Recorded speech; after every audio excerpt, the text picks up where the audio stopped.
Hogwarts, forbidden son of the Black and White Lord. This video is purely for entertainment and does not infringe on copyrights or laws. The rights to the novel and image belong to the original author. We do not claim ownership. Don't like waiting and want to listen to this fanfic in full now? Subscribe to our Patreon, where you'll find the best fanfics. Chapter 101, The Spear of Scourge. Facing the 100 warriors roaring, the 5 wizards in armor and holding steel knives did not show the slightest expression of fear or tension. Only the 4 tall wizards looked at each other, and then they knelt down on one knee and saluted the witch in the middle. Then he suddenly used apparition to move around the 100 soldiers who rushed over. After landing, everyone seemed to have made great determination. All of a sudden, all 4 of them stabbed their steel knives into their chests. The sharp blade pierced through the skin and cut open the heart. Bright red and hot liquid gushed out from the wound. The red liquid formed a strange pattern on the fine yellow sand, and the 4 people who did not die immediately raised their left hands high and muttered something. After all the prayers seemed to be over, the 4 of them thrust their left hands into the blood-soaked yellow sand, and the majestic magic power instantly aroused the magic circle in front of them. However, this magic circle didn't seem to be satisfied with such a sacrifice. The bodies of the 4 people also melted quickly like burning candles, and finally turned into a pool of black liquid. The magic circle, that had received sufficient sacrifices, finally exploded with amazing power, and a huge gap was torn open in the yellow sandy land.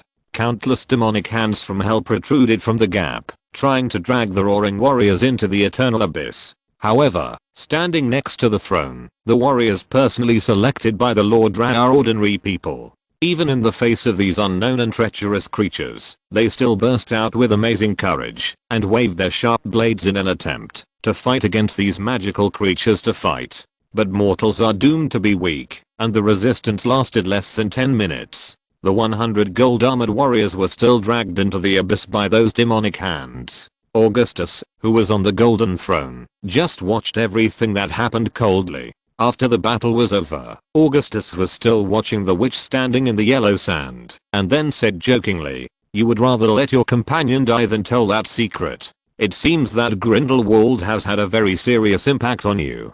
Judging from your behavior, it should not have caused huge damage and casualties, but caused the Ministry of Magic where you belong to an unbearable shame. By the way, I want to ask you a question. If it were in the real world, would you use such horrible and weird black magic again when faced with such a decision?" After finishing speaking, only the wind and sand were still howling between the sky and the earth. Facing this silent reality, Augustus just tapped the floor under the throne lightly with the phoenix staff. Following 2 crisp metal impacts, the red crystal on the staff shone brightly again. When the light dissipated, the witch, who was still closing her eyes, suddenly felt a familiar cold. After opening her eyes again, she found that she had indeed returned to the end of the world.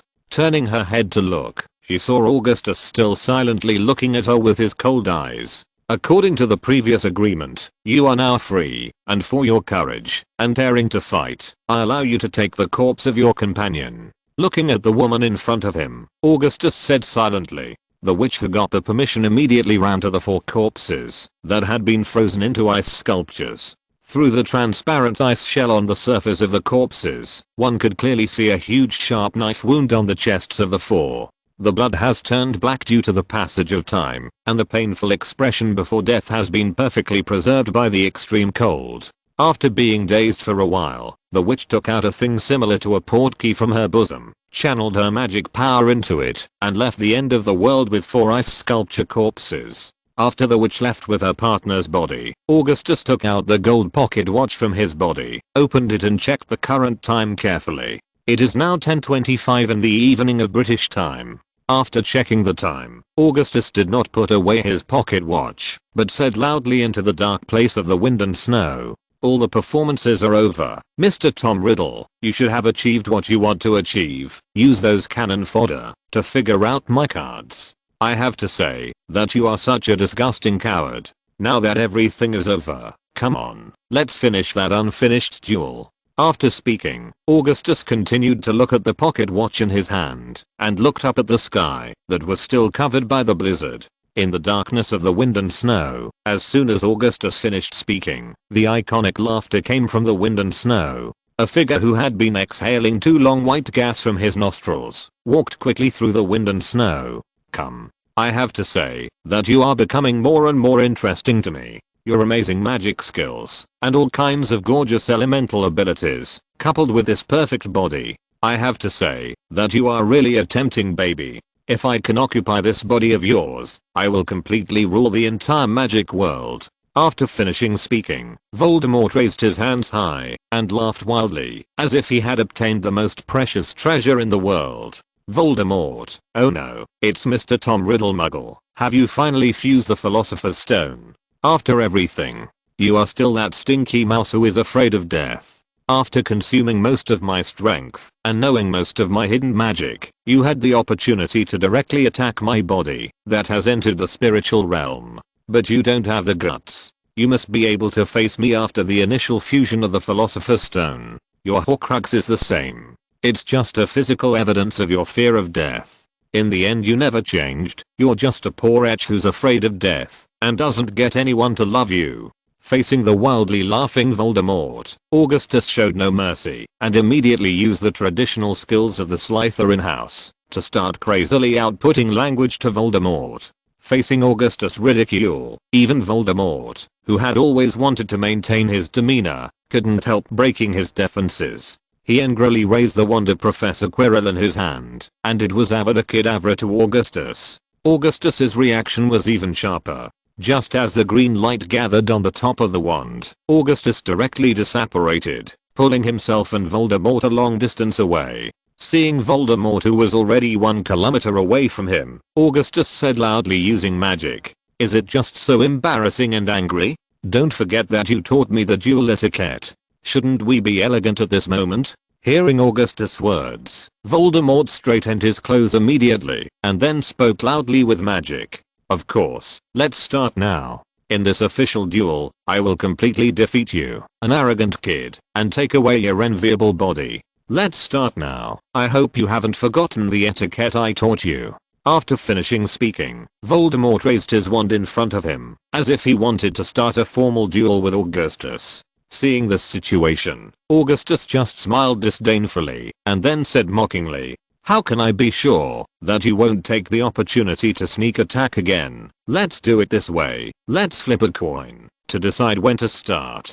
After finishing speaking, Augustus silently took out a gold galleon from his pocket, checked the time on his pocket watch again, and at the same time, activated all the defensive alchemy magic patterns inside his clothes. Then he threw the shiny golden galleon high into the air. As the golden galleon continued to roll in the air, Voldemort's eyes were all focused on the golden galleon, and Augustus was he kept looking at the gold pocket watch in his hand, staring at the second hand on the dial. How step by step towards the end of fate, with the crisp sound of the coin falling to the ground, the second hand of the pocket watch finally moved towards 0. The time finally came to 10:30 in the evening UK time. As the second hand returned to 0, a trailing metal rod with a long tail flame pierced the thick blizzard clouds in the polar sky with dazzling light.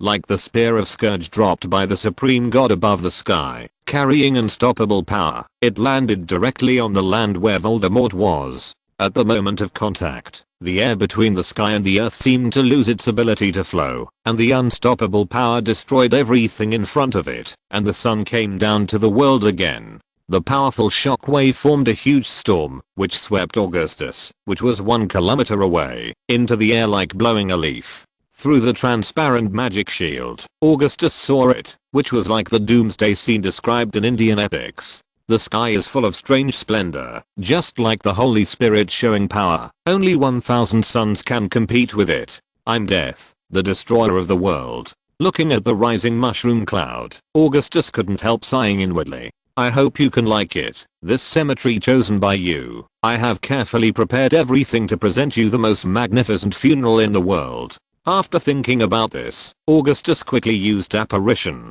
to leave the explosion site and reached a place 20 kilometers away from the explosion. At this time, the surrounding fog-like blizzard had already been blown away by the shock wave generated by the explosion. After his feet stepped on the ground again, Augustus couldn't help but feel very tired. You must know that in this short period of less than an hour, Augustus felt that the time in the past year was longer than that of the past year. Looking at the rising mushroom cloud, Augustus actually felt a wave of heartfelt excitement, as if this doomsday trial was what he wanted. However, this excitement didn't last long. When Augustus was wandering in the sky, a short and rapid curse suddenly came from his ear. Stupefy passed out. A rapid white light hit Augustus's back and directly penetrated the alchemy defense made by Augustus, and a strong sense of coma flooded Augustus' brain. Before falling to the ground and falling asleep, Augustus saw two familiar figures. The two little old men who had fought with Augustus in the Forbidden Forest appeared in front of Augustus. I saw the handsome old man talking to the subordinates next to him. Okay, Lucas, tell the others to collect the things they want to collect. I will take him to France personally, and we will go to the castle together. All of you don't follow. Now it belongs to the two of us alone. Father and son summertime. Volume 1 ends.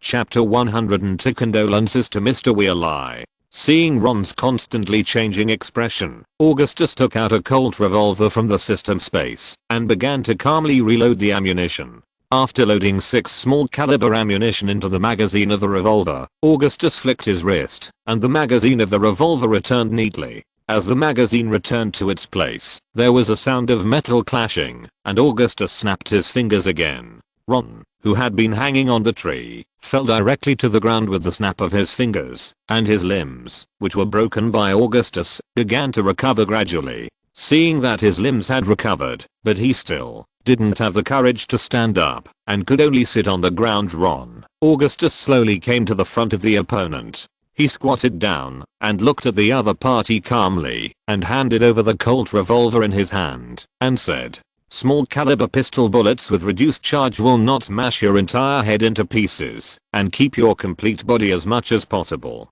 Having said that, Augustus paused for a moment, then pointed to his mouth, temples, and left chest with his fingers, and continued speaking after these parts. "Here are some small recommendations for you. You can hold the barrel in your mouth and pull the trigger directly. The bullet will instantly destroy your brainstem without any pain. The effect of the temple is the same, but it is more difficult to deal with your corpse in the later stage. After all, although it is said to be a small caliber bullet, it may still cause relatively large wounds. But you can rest assured that I have promised your brother and Professor Snape that you will leave with dignity. After all, we are wizards and possess magic. As for the part of the left chest heart, I personally don't recommend it very much. You must know that the bullet will directly damage your heart. However, more than half of the deaths caused by this method are caused by excessive blood loss, so it may take a relatively long process. Of course, if you want to challenge your limits, I don't object to you adopting this method. After all, it can save us a lot of time for follow-up processing." After finishing speaking, Augustus stood up, patted the still dull face of the other party, and then said seriously, "Having said so much, I think you should be able to understand your current situation. Now there are 2 roads under your feet. One was imprisoned in Azkaban forever, endured the torment of Dementors every day, and finally died miserably in that unknown cell. And because of the kind of behavior you did to your brother, there's a good chance no one will feel any condolences for you when you die." Having said that, Augustus paused for a moment, then pointed to the revolver in the opponent's hand, and continued, "The other path is in your hands. Choose one according to the recommendation I just gave you, and leave this world without pain. Rest assured that I will do the follow-up affairs well, and change people's perception of you. In my story, you are no longer the one who was bewitched by Voldemort, the boy who committed the unforgivable crime, but a heroic boy who died generously in order to resist the erosion of Voldemort's soul. You bought us time with your life, and finally Voldemort's soul was surrendered by me, but you left this world forever because of your serious injuries. This is my last sympathy for you. After all, you are a student of Hogwarts and my classmate. Now make a choice, Mr. Weasley." After listening to all the explanations from Augustus, and feeling the coldness of the metal on his palm, Ron fully realized it. Because of my own death and unrealistic fantasies, my life has come to the end, and the problem now is no longer to consider how to live. Instead, we should consider how to make the last bit of value out of our affairs. Without thinking for too long, Ron slowly put the revolver in his hand into his mouth. Then, according to Augustus' guidance, he tilted the barrel of the gun slightly upwards. Under Augustus' confirmation eyes, Ron slowly pulled the trigger in his hand. Boom. With a clear gunshot echoing in the Forbidden Forest, Ron's body fell straight on the ground on his back, with blood continuously flowing out from under his body. Seeing Ron, who had committed suicide, Augustus took out a bottle of potion with faint blue light from the system space. This is a bottle of potion made with special magic. It can change a period of memory before death, and this change touches the depths of the soul. Even with the most precise magic method, no trace of modification can be seen. After pouring the bottle of faint blue potion on Ron's body, the body immediately emitted a bright light, and was completely wrapped in a silver white mist. After waiting for a few minutes, as the fog cleared, an obviously modified corpse lay quietly on the grass in the Forbidden Forest. The small caliber pistol bullets did not cause too much damage to the opponent's body, and because of the hair covering, there was no scar on the surface. Augustus, who was basically satisfied, waved his hand calmly. The silver white mist that had been shrouding the Forbidden Forest slowly dissipated, and the bright moonlight began to shine in. When all this was done, Augustus calmly drew out his wand and fired a green slate of firework into the sky, calling the others to come. After waiting for about half an hour, other school personnel headed by Principal Dumbledore rushed to the place where the incident happened. After seeing Ron's body lying on the ground, there was a burst of tragic wailing from the crowd.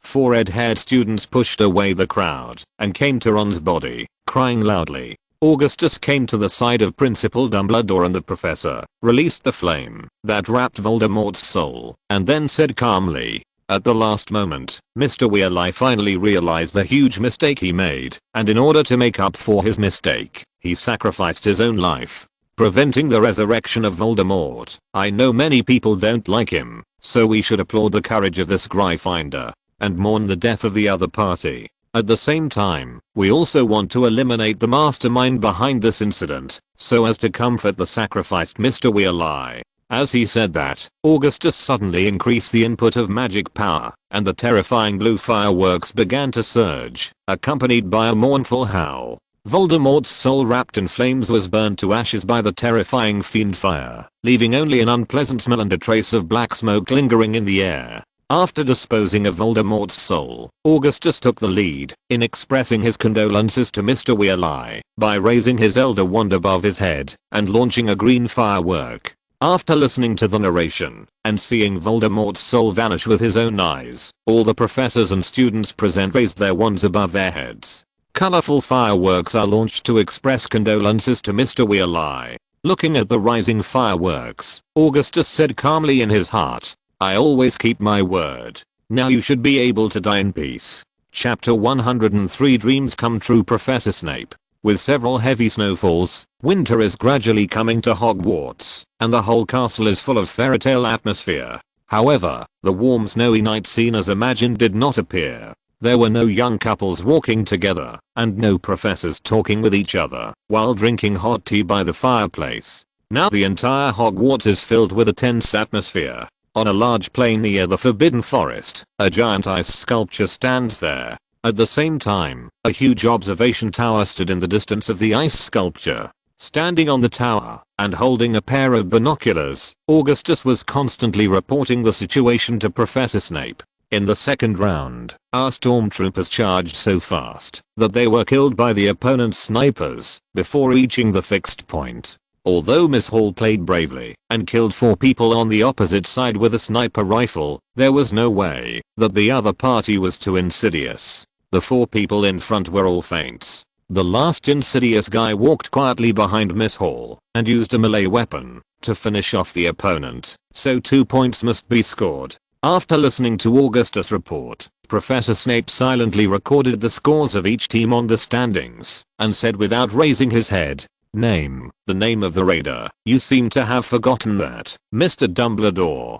Hearing this, Augustus silently put down the binoculars he was observing and then said with a sigh, "You can't teach like that. You've already recorded almost 20 names, and it's your consent for Hall to be in the game." It was a reward for his willingness to remain a girl and to transfer to Slytherin House. "What you have done up to now is likely to plunge Hogwarts into chaos again. This is what I don't want to see. Hearing this, Professor Snape curled his lips in disdain, slowly put down the pen he was recording, and at the same time, raised his head and said, "You don't have to worry about it, Mr. Dumbledore. You just need to do what you should do. The time you promised is getting closer and closer." Facing the cold tone that the other party often used, Augustus shrugged his shoulders, then took out a golden red potion from his arms and placed it on the small round table in front of the other party. Then he said calmly, "It has already been completed. I believe you have prepared other materials, but I still need to remind you.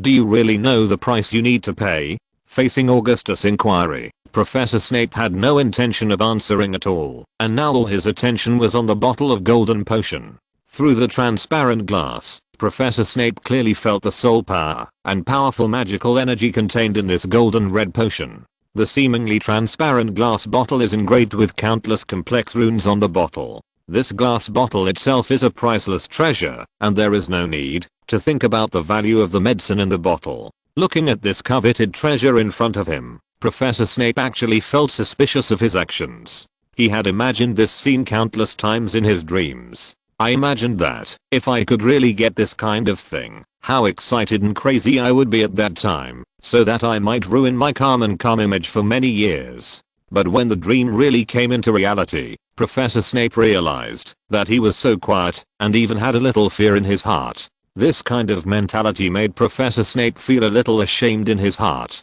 It seemed that he was not as brave as he imagined, and his love was not so irresistible. At this moment, Augustus didn't care about the silent Professor Snape, but continued to hold up the pair of binoculars to observe the two groups playing games on the ice sculpture map. At the same time calmly reminded, "Although I have already emphasized it to you many times, I still want to emphasize it to you again. Using this kind of magic requires a very huge price. This kind of price is not the so-called life, soul or magic power, because for this kind of thing, he doesn't care about it at all. After all, the gods who command that world need soul and magic power the most. Life is even more worthless to them. What they need is strong emotion from human beings, which can be beautiful and eternal love, or extremely deep-seated hatred. The emotion has to be so intense that time doesn't dull it. That's a very high order. I've done some experiments with Holly's blood, but I'm not surprised that even her mother's soul can't be recalled. After all, to her, her mother is just a person in a photo. No matter how much she longs for her mother's love, she has never experienced it." After finishing speaking, Augustus put down the binoculars in his hand, picked up the scoreboard from the small round table, and recorded the score of the game just now. At the same time, without leaving any trace, the 20 names written by Professor Snape in the notes were secretly erased with magic. After finishing these, Augustus picked up the binoculars, continued to start his own work today, and continued to remind Professor Snape at the same time. "But the effect of your blood is completely different. It is very successful in calling the soul, an unimaginable success. Although I don't comment on your feelings, I definitely have my requirements. Everything I do for you comes at a price. The price is your eternal loyalty, but now you have excellent abilities, but at the same time, your weaknesses are too obvious, which is unacceptable to me. But we are very lucky. The kind of magic you need can just erase your remaining weaknesses. Sometimes we have to lament the coincidence of fate. But I still want you to pay attention. Harley's mood is not very stable now. She is really too kind. Any person he cares about will leave a severe scar on her heart. So I hope you will give yourself some time. There is no need to make a decision so quickly. At the same time, think about whether your devotion to Holly comes from her mother or from the love in your heart." Having said that, Augustus thumped the railing on the tower with his hands, and then put down the binoculars with a dark face. Turning around, he came to the round table, picked up the scoreboard on the table, took out his badge with great reluctance, and put it under the Gryffindor logo. Then he said angrily, "Draco shouldn't be allowed to participate in this match. The opponent is obviously using Holly to threaten his first team, and he will be fooled by it. I think he bred guinea pigs in the magical space and ruined his brain. It seems that we still don't care enough for him." Having said that, Augustus looked at Professor Snape, who was still silent, and said very dissatisfied, "I think you should have come to your senses, Professor. Shouldn't you care about your college? At least you should care about Holly. Besides, what's the matter with you? Now is not the time to make a decision." Chapter 104 Carefully Prepared Christmas Gift. Accompanied by bursts of sound from the clock tower, Augustus stretched himself looking at the sun that was about to set, looked at the scoreboard in his hand, and said happily, "It seems that teaming up with Ravenclaw is a wise choice. The opponent is worthy of being an academy known for its wisdom. It is indeed flexible and diverse in its tactical choices. But at the same time, people cannot help admiring Hufflepuff. Hufflepuff's resoluteness in obeying orders and his fearless courage in completing orders are indeed admirable. But the victory belongs to a Slytherin in the end, and a calm mind is always a guarantee of victory. Of course, we must exclude a certain garbage captain who is driven by hormones." After finishing speaking, Augustus put the scoreboard in his hand on the table and began to silently admire the 6 scoreboards with several Slytherin victories. As for the only scoreboard marking Gryffindor's victory, Professor Snape had placed it under the table to use as a table foot. At the same time, in the process of appreciating, Augustus keenly discovered the names that Augustus had erased with magic. It was actually rewritten by Professor Snape, and it seemed that some magic potion was used so that the name could not be erased by ordinary magic. Seeing this, the corners of Augustus' eyes couldn't help but twitch wildly. Of course, he knew what Professor Snape was doing for writing down these names. These people were all the ones who killed Miss Harley in the game just now. After the entire Christmas holiday, they will immediately fall into the hell of Professor Snape's deduction of points. Since Miss Hall officially transferred to Slytherin House, Professor Snape's hidden nature for more than a year was aroused again. Gryffindor's dusty memory was activated again, and they once again remembered the fear under Professor Snape's control, and the bullying of being constantly deducted points for no reason. However, he didn't pay much attention to Augustus. After all, he hadn't gone to normal class for a long time, and he was more concerned with communicating with students and organizing students to carry out various activities. At the same time, Augustus was unanimously decided by the professors to be excluded from the college point increase system to avoid too much advantage of Slytherin House. But this move didn't have the desired effect, and the scores of Slytherin House were still far ahead. After all, most members of the Saints Club and Study Club were from Slytherin House. Moreover, the students of Slytherin College are more ambitious. They frantically learn all the knowledge that is useful to them and want to win a place for themselves in the future history. Compared with Slytherin House, students in other colleges enjoy their campus life more. For them, studying is just a part of life. If there is no exam pressure, they are not very willing to study hard. But all of this does not prevent Professor Snape from displaying his traditional skills. After all, for him, this may be one of his only pleasures. Thinking of this, Augustus couldn't help but shook his head, stretched his body again, and then said wearily, "The game is over. We should also enjoy our own dinner. Let's go, Professor, and at the same time, I hope you will think about everything I just told you." After speaking, Augustus walked towards the stairs of the tower building, intending to go to the Hogwarts Great Hall for a unique Christmas dinner. But before Augustus had time to reach the stairs, he was stopped by Professor Snape. Augustus turned around suspiciously and found Professor Snape standing there with an embarrassed expression on his face. Seeing the other party's distressed expression, Augustus said in a puzzled manner, "Are there any questions? Professor, I think I've made the efficacy and cost of the potion clear enough, and it's really not a good time to make a decision." Hearing Augustus' question, Professor Snape shook his head in embarrassment and said with some confusion, "It's not this question. I have other questions I want to consult with you, but before that, I want to ask you a question." Hearing this, Augustus turned around, and although he felt a little puzzled, he still nodded. Professor Snape, who received the signal, asked seriously after thinking for a while, "What gift do you think is more appropriate for a girl, especially a younger girl?" Hearing this, Augustus couldn't help but gasped, suppressed the excitement in his heart, and said calmly, "Why do you have this question? And what I want to know more is, who is that girl? Although I don't object to the relationship between teachers and students." But I want to remind you that, whether it is the wizarding world or the muggle world, it is a crime, Professor, to attack girls under the age of 14. Hearing this answer, Professor Snape's face began to twitch crazily, and a terrifying killing intent began to emanate from him. Facing Professor Snape, who was about to explode, Augustus didn't dare to continue joking, so he waved his hand and said, okay, it's just a joke with you, Professor. I know you definitely want to give Harry a Christmas present, but I don't have any experience dealing with young girls at all. Oh no, I should say I have, but it's neither rich in time nor long enough.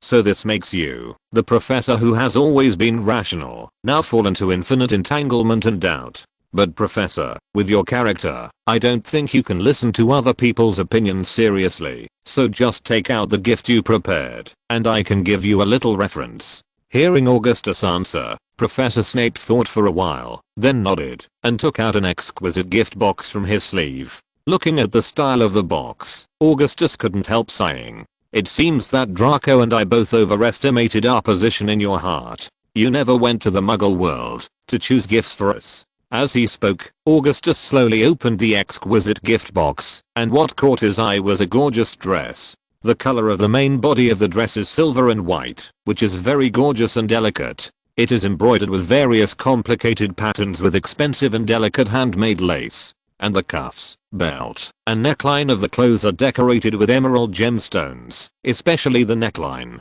Platinum and emeralds are used to decorate a lily pattern. Very good, elegant, and gorgeous, full of texture, but not overly ostentatious. Very tasteful, Professor. I believe Hall will like it. Hearing this, Professor Snape couldn't help but feel a little smug, but soon this expression will not appear again, because Augustus continued. But you have to be mentally prepared to accept it. When the beautiful lady wears this gorgeous dress, it will really be like Cleopatra coming to the world. At that time, there will definitely be more than one man who will invite Miss Hall to dance. Whether your psychology can withstand such a blow. At the same time, I wish you a Merry Christmas in advance. That bottle of potion will be my Christmas gift to you. Enjoy the peaceful life now. After all, that tsunami has already begun to appear. The huge wave that will truly sweep the entire wizarding world is about to come. I think that by then, you will be fully prepared. For the greater good.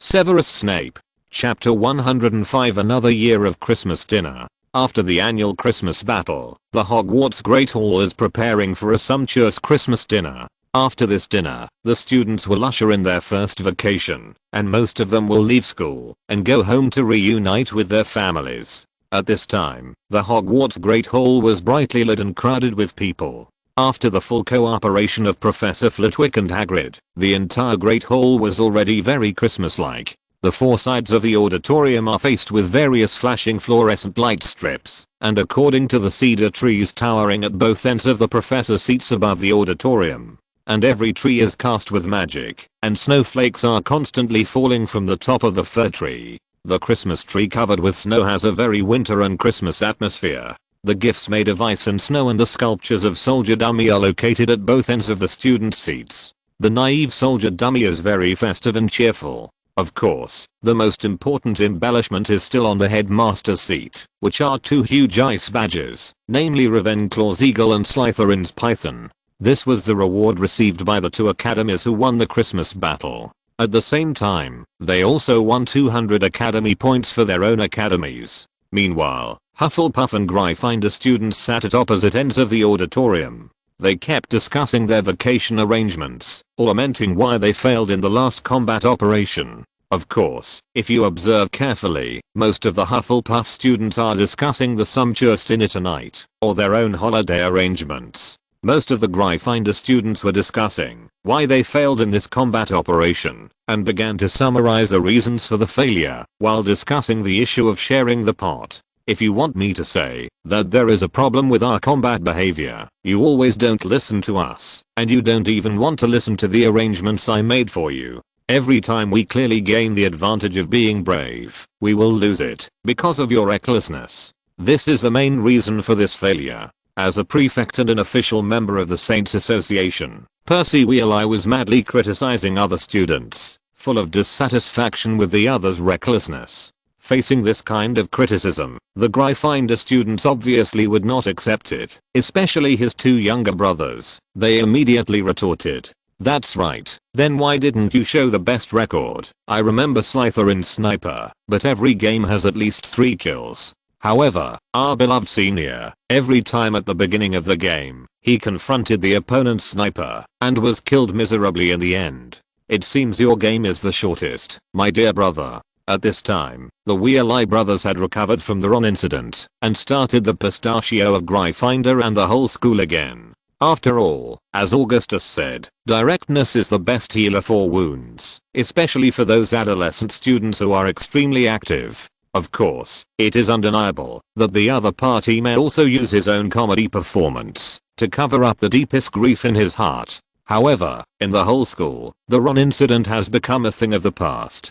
Under the deliberate guidance of Augustus, not many people will remember such a classmate. After all, for many people, the death of the other party is just a kind of repayment for their crimes. If it hadn't been for the other party's final awakening, then apart from Sirius, there would be another student imprisoned in Azkaban in Gryffindor. The other party just used his own life as the price to maintain his last ounce of dignity, and at the same time, he also defended the honor of the academy a little bit. In the auditorium, Percy also wanted to refute his two younger brothers, and at the same time, explain that he spent a lot of time in the command position. This is the main reason for his frequent deaths. At the same time, after his death, he still sticks to the command position, and has made an indelible contribution to the team. Of course, this kind of far-fetched reason cannot be accepted by other students, and soon Percy fell into the center of public criticism. It seemed that the biggest scapegoat was about to fly on his back. When all the Gryffindor students were about to make a joint decision, the professor's approach interrupted the process, accompanied by the sound of footsteps. All the students immediately returned to their seats, pretending to be sitting upright as students. The reason is also very simple. After all, he lost the game, causing Gryffindor to lose his honor again, which has seriously angered Professor McGonagall. This made Professor McGonagall seem a bit neurotic, criticizing many students for their slightly non-compliant behavior. So much so that in the eyes of many students, Professor McGonagall is even more terrifying than Professor Snape, who resumed the habit of deducting points. After all, Professor Snape will only deduct your house points at most, and will not punish you personally, but Professor McGonagall is completely different. She never deducts students' college points, but directly uses educational corporal punishment, such as reciting her self-criticism in public, or writing a 20-inch essay. This is completely unacceptable to the Gryffindor students. After all, the college scores belong to the college, but the skin and fingers are their own. No one wants to lose them. However, while thinking about the hardships they have suffered, the students also found that the professors dressed differently. After all, the rules have been changed this year. It is no longer required that old professors wear the old uniforms to attend the banquet. Everyone can have their own style of acting and match their own clothes according to their own preferences. The initiator of this proposal is Professor Andrus, and he supported his proposal with his own practical actions. For example, it will be directly distributed to each professor, a clothing subsidy of 500 gold galleons for each holiday, and at the same time, a set of gorgeous dresses will be custom made for each of the college students who won the Christmas competition. With such financial support, the professors immediately let go of their own aesthetics, and walked slowly into the auditorium like a catwalk show. Professor McGonagall and Professor Flitwick walked in the front, probably out of gentlemanly courtesy. Professor Flitwick seemed to want Professor McGonagall to hold his strong arm. But because of the height difference, it always looks like a grandma taking her grandson to the supermarket. Today's Professor Flitwick is wearing a gorgeous tuxedo. The main color of the clothes is sky blue, and many fine sapphire fragments are mixed in the expensive fabric. It looks shining against the candlelight, with the cloud white bow tie decoration, and the blue and white brand shirt, which is very in line with Ravenclaw's style. Professor McGonagall's clothes are a gorgeous dress. The main color is fiery red, on which a roaring lion is embroidered with golden red gold thread. The fully customized clothing pattern design is very ingenious, making this dress like a wardrobe where nothing inconsistent with Professor McGonagall. At the same time, Professor McGonagall's hat has also been improved, with a tail feather of a Virginia flamingo inserted on it, which is rich in flame magic energy. It makes the flamingo's tail feathers feel like they are burning all the time. Chapter 106 The PROFESSORS and -039, Catwalk. After seeing the wonderful costume show of the two professors, the Hufflepuff and Gryffindor students began to look forward to the entrance of the professors behind. But soon they felt extremely disappointed. The performance of several professors can only be said to be mediocre, although they have received a lot of funding. But they who haven't dressed up for a long time obviously don't know how to dress themselves up. Several professors can only wear some brand-made clothes without any design features. Although they look more advanced, they also look very boring. On the contrary, the most sloppy divination professor, Professor Sybil Trelawney, has a bright feeling. The usual Professor Trelawney always gives people a feeling of wandering in London, going in and out of major flyovers all the year round. Today, however, Professor Trelawney became the brightest star in the audience, although the clothes the other party was wearing were patched, and he was still wearing those strange glasses and headgear. However, the clothes obviously designed by professional designers are full of postmodern fashion style. The contrasting color patches and large clothes are very luxurious. The most peculiar thing is the glasses of the other party. The glasses have been redesigned. They don't have the thick beer bottle bottom lenses. Instead, they use extremely exaggerated frames to show the character's style. Wearing huge glasses and wearing postmodern designs, Professor Trelawney was the most eye-catching person in the audience. The students all cheered for this professor of divination who was usually looked down upon the most, but many boys gave him a standing ovation. Very stylistic professor, obviously very much in line with your temperament. You are very special compared to other professors, and we are impressed by you. Such remarks kept being made, and seeing many boys standing up and applauding for him, the middle-aged Professor Trelawney felt a little shy at this time. Professor Snape appeared after Professor Trelawney here. Many students were not expected by Professor Snape. After all, although the other party has become less greasy and has begun to tidy up his appearance a little, he can barely be regarded as a handsome male professor. But after all, the style of the other party is too strong, and it is difficult to suppress the strong aura of the other party with any clothes. If you have to choose a dress that can suppress the strong aura, all the students agree. It was the black dress that Professor Snape wore in the last play, and that might be the only one. But when Professor Snape officially appeared on the stage, all voices of doubt disappeared, and everyone stared blankly at the slowly walking Professor Snape. Today's Professor Snape is different from the rush of the past. The other party's pace is slow but rhythmic, very gentlemanly, and the clothes Professor Snape is wearing today are also very distinctive, different from the usual black robes. The other party was wearing a light grey suit combination with a green gorgeous vest, a white shirt and a green tie today. On the green bow tie, a Slytherin logo python was embroidered with silver thread. At the same time, after a little careful observation, one can find that Professor Snape's bow tie today is a complicated Windsor knot. And today, Professor Snape seemed to have a lot of thoughts. He kept putting his right hand to his lips, as if he was thinking about something. Coupled with the short black hair that had been cut short, and the well-defined features and somewhat thin face, a melancholy temperament appeared on Professor Snape's body. That turned out to be Professor Snape. Can you hit me?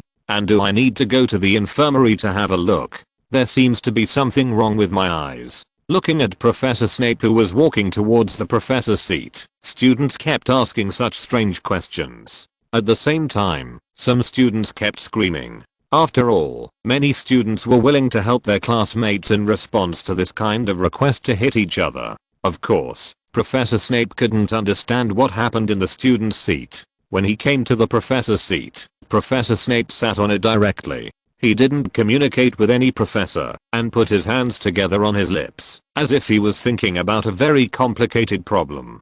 Holmes, Professor Snape's demeanor today is really like Sherlock Holmes, a grotesque and handsome gentleman. Looking at Professor Snape who was thinking, Hermione couldn't help saying such a sentence, and soon the Gryffindor girls next to her came to Hermione's side. I asked Hermione to talk more about the character story I just mentioned.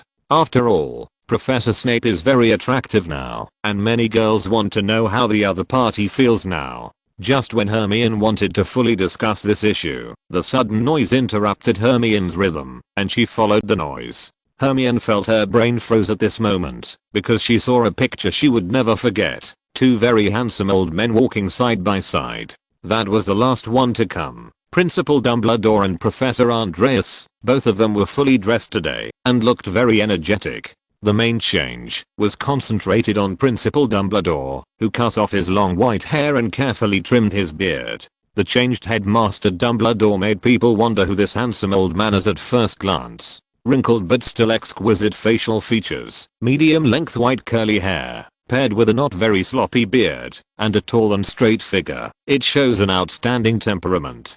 Paired with a dark brown long windbreaker, or three-piece orange suit, and a white shirt with a golden red bow tie, an old supermale model appeared in the Great Hall of Hogwarts. Professor Andreas, who was walking side by side, was dressed almost exactly like Principal Dumbledore, only slightly different in color. Principal Dumbledore chose warm colors with orange as the base color, and Professor Andreas chose cool colors with pure black as the main color. The difference between the two is the decoration on their bodies. Both of them are decorated with a gorgeous hanging chain, but one is on the left and the other is on the right. The two walked side by side, without any regard for the feelings of the audience around them, talking and laughing along the way, walked to the professor's chair very intimately, and then sat together naturally. During the whole process, it seemed that there were only the two of them in the entire auditorium, and at the same time, all the students felt a strange feeling. This feeling is very familiar and subtle, as if I have encountered it many times, but I really can't tell it. But if someone reminds me a little, I think many students can feel the environment they are in, which is very similar to the scene when they attended the wedding of their brothers and sisters. I'm the audience watching from the audience, and the two professors and the principal who have been walking side by side are the new Hogwarts couple who are about to read the oath and kiss. Chapter 107, The Eagle of Wisdom. Just as the two of them were still wanting to interact intimately in the professor's seat, the audience erupted into applause again, before they made excessive manipulations. The applause disrupted the rhythm of the two, and once again focused everyone's attention on the entrance of the auditorium. This time, all the students and almost all the professors applauded, especially Professor Flitwick. The short man, in order to express his excitement, even stood directly on the dining table and applauded desperately, so that Professor McGonagall next to him wanted to pull him off the table many times. However, after many attempts to no avail, in order to maintain the decent Professor McGonagall, he had to stand up by himself. Just like a grandma hugging her grandson, she directly hugged Professor Flitwick off the table, and then pressed him on his seat. Accompanied by the applause of everyone, Ravenclaw College, one of the two victorious teams in the Christmas battle, entered the Hogwarts Great Hall. After the Ravenclaw students gradually entered the arena, all the audience present couldn't help but gasp in amazement. A well-set three-piece suit for men. The main color is royal blue, with a sapphire brooch symbolizing Ravenclaw's wisdom, and the classic lapel with lace piping, and the men's necks are no longer traditional bow ties. It is a more gorgeous and exquisite scarf. The main body of the scarf is woven from a piece of delicate white silk, embroidered with Ravenclaw's logo eagle. Such a classical and chic shape highlights the symbol of the wisdom of Ravenclaw College. Rather than pursuing the characteristics of self-learning, the ladies' dresses are even more unique, and the custom-made ladies' dresses are gorgeous and unusual, in order to form a contrasting color match with the men's clothes. The main color of this lady's dress is white, with blue piping, that symbolizes Ravenclaw embroidered on the neckline and cuffs. Paired with a gorgeous blue ribbon tied around the waist, it not only highlights the feminine figure of a woman, but also fully demonstrates the intellectual beauty of an intellectual woman. Of course, the most prominent ones are the two leading the way. The man among them is holding a cane engraved with the Ravenclaw logo eagle. This made him stand out from the crowd, and the lady who walked with her had a gorgeous laurel crown on her head. This man is the MVP in the Christmas battle, and the cane symbolizes his MVP status. The lady who walked with her was the honor he received as the MVP, which was a private agreement among the students. That's the best player in the game to get a crown of love and beauty that he can gift to any lady he likes. The lady who got the crown could not refuse, and she had to attend the Christmas banquet in the evening with the man. Seeing the two people walking together, everyone present couldn't help showing a look of discomfort. Only the two old people on the stage looked very happy. Augustus still knows these children very well.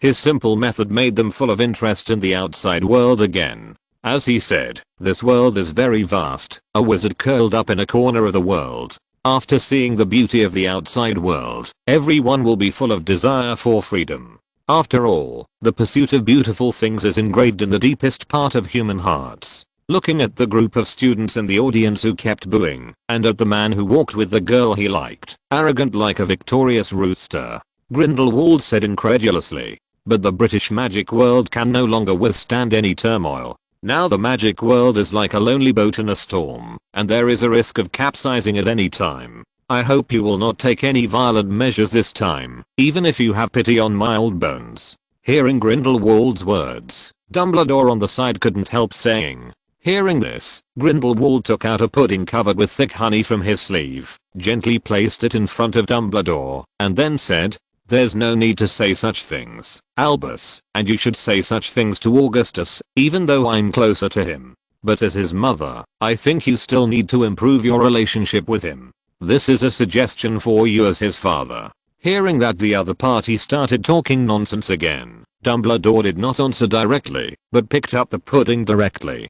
Turning his head away, and pointing the back of his head at the other party, he began to taste the delicious food silently. Grindelwald looked at Dumbledore and ignored him. Grindelwald didn't emphasize anything, just supported his head with one hand, and looked at the expression on the other side's face sideways. The interaction between the two did not attract too many people's attention. Recently, in the eyes of most students, these two people are just old partners who fell in love and killed each other. Although the appearance is outstanding and the temperament is overwhelming, for young people, it is obviously difficult for young people to keep paying attention to two old people whose combined age is over 200 years old. After all, there are so many good-looking young classmates today, and two good-looking old people, obviously they are not very attractive. Amidst the applause, cheers, and laughter of the crowd, all the Ravenclaw students also took their seats. Today they feel extremely excited. This feeling is something they have never experienced before. After all, in their previous study and life, Ravenclaw has always been called the embodiment of wisdom. However, many students from other colleges would call them a group of nerds who only knew how to read books. The applause and cheers seemed to never belong to their own colleges. But today, as one of the two winning teams, they felt the heartfelt appreciation and recognition from other colleges.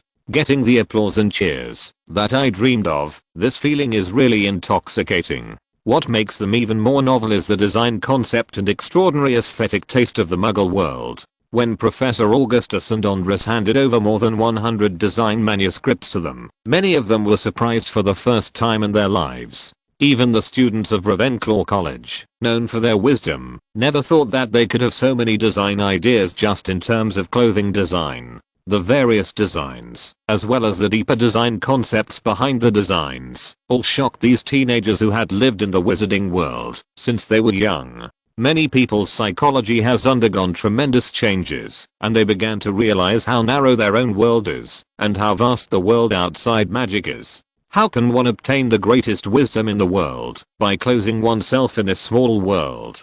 Do you really think that what you see is the whole world? No. I can tell you clearly that this world is still very big. Thinking of the words that Augustus said at that time, the students of Ravenclaw couldn't help but fell into deep contemplation. Chapter 108, The Entry of Slytherin. But when thinking about it, let's save it for later. After all, wise men are exhausted, and now is the time to enjoy the fruits of victory. After the Ravenclaw students took their seats, Augustus came to the Hogwarts Great Hall panting with a burst of hurried footsteps. Everyone couldn't help but looked at him suspiciously.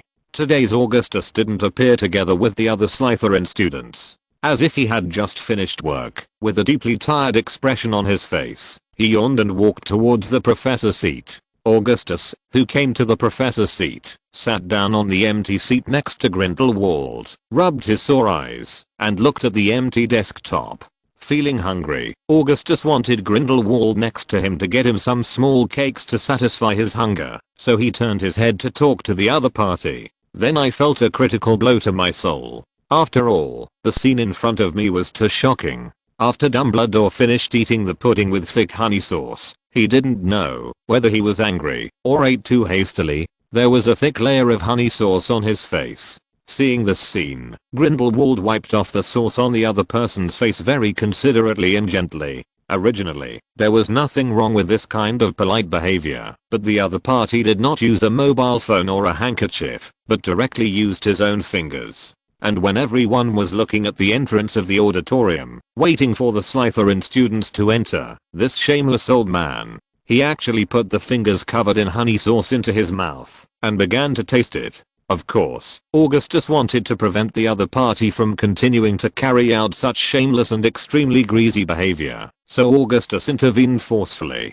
Pay attention to your image, Dad. What if someone sees this? Besides, you are the first generation Dark Lord recognized by the entire magic world. Can't you have some idle baggage or something? Once this kind of thing gets out, it will be a devastating blow to the image of our organization. Facing Augustus' objection, Grindelwald said without hesitation, how to maintain the image of the organization, how to maintain the operation of the organization, how to achieve the ultimate goal and ideal. Everything now is your responsibility. I have lived for such a long time, until the last moment of this life, I didn't understand what I wanted most. I don't deny that I still have great ambitions, but that kind of life is too tiring. I want to take a break and chase something that makes me happy. And what I'm doing now makes me very happy. With that said, Grindelwald pointed to the chains on himself and Dumbledore, and continued. As for whether other people will pay attention to this, you can rest assured that this necklace has the effect of a long-term confusion spell. Under the blessing of this necklace, the two of us are just a pair of old partners with a somewhat intimate behavior. No one can see any flaws. Although we don't want to participate in the pursuit of ideals anymore, you can rest assured that we will never cause you any trouble. Hearing the other party's explanation, Augustus nodded reluctantly, and while acknowledging the other party's point of view, he continued to ask the other party for small cakes to satisfy his hunger. But Grindelwald sternly refused. He said calmly, "The dishes I make are only for those who can feel the love in them. You just treat them as food to satisfy your hunger. This is unacceptable to me, so I won't give it." Augustus, who was rejected, no longer had any communication with the other party. Anyway, he had obtained the research results he wanted. After eating this meal, there are two veterans who come to beg themselves. So Augustus, who was exhausted, lay on the dining table, waiting for the Slytherin students to be seated, and also waiting for his own dinner. Accompanied by a burst of intense applause, the Slytherin students slowly entered the auditorium surrounded by applause. Unlike Ravenclaw students who are free to form teams, Slytherin students are neatly divided into two rows, with boys standing on the left and ladies standing on the right. The decoration of the Slytherin man is completely the dress of the nobles in the Victorian period, with a gorgeous dark green vest, and gorgeous patterns are embroidered with silver silk thread on the vest. The base is a white shirt, and the bow tie is woven from silver white silk with a green Slytherin logo in the middle. The tight-fitting dark green breeches, paired with high leather boots, and a custom-made dark green long trench coat set off the whole person very elegantly and handsomely. The most eye-catching touch is the cloak behind each of their men. The cloak is hung on the left side of the man. The half-hanging cloak is made of dark green silk as a whole. On the dark green silk, a soaring phoenix was embroidered with silk threads made of gold, and the symbol of the Deathly Hallows was embroidered with silk threads made of platinum. This is a sign of their joining the saints. The ladies' clothes are tight-fitting long dresses from the Victorian period. The whole is made of silver white lace, and the neckline and cuffs are decorated with dark green knurling. On the slender waist, there is a ribbon made of dark green silk, and the center of the ribbon is the Slytherin logo. The ribbons are very long, and a big bow is tied behind the waists of the ladies, and two long ribbons hang down from the bow. The ribbons are also embroidered with the golden phoenix and the silver Deathly Hallows logo. But the most eye-catching ones are Draco and Harry. They are the leaders of Slytherin today, walking in front of the whole team. Draco's attire was no different from other Slytherin students, except for the silver snake-headed cane in his hand, which marked his MVP status. But Augustus knew that Draco had loaned him a full galleons for this MVP status. through some not very moral means, from the 5th grade prefect Marcus. After all, this prefect who looks a bit like a gorilla has a very strong combat effectiveness, and often staged 1v5 dramas during the game. Originally, Draco didn't care too much about the other party getting the MVP status, but when he heard that the other party said that he would choose Miss Hall as a partner in the banquet, without a moment's hesitation, Draco took action immediately and completed the identity transaction between the two before the vote. As for what the price is, it is unknown. As for what it takes to work for Augustus for 200 years without compensation, this kind of thing should not be known to too many people. Miss Hall next to Draco was exceptionally beautiful, and today she was wearing the Christmas gift that Professor Snape gave her in advance. Compared with the classic clothes worn by other girls, the modern design highlights Miss Hall's good figure, making her attract more people's attention.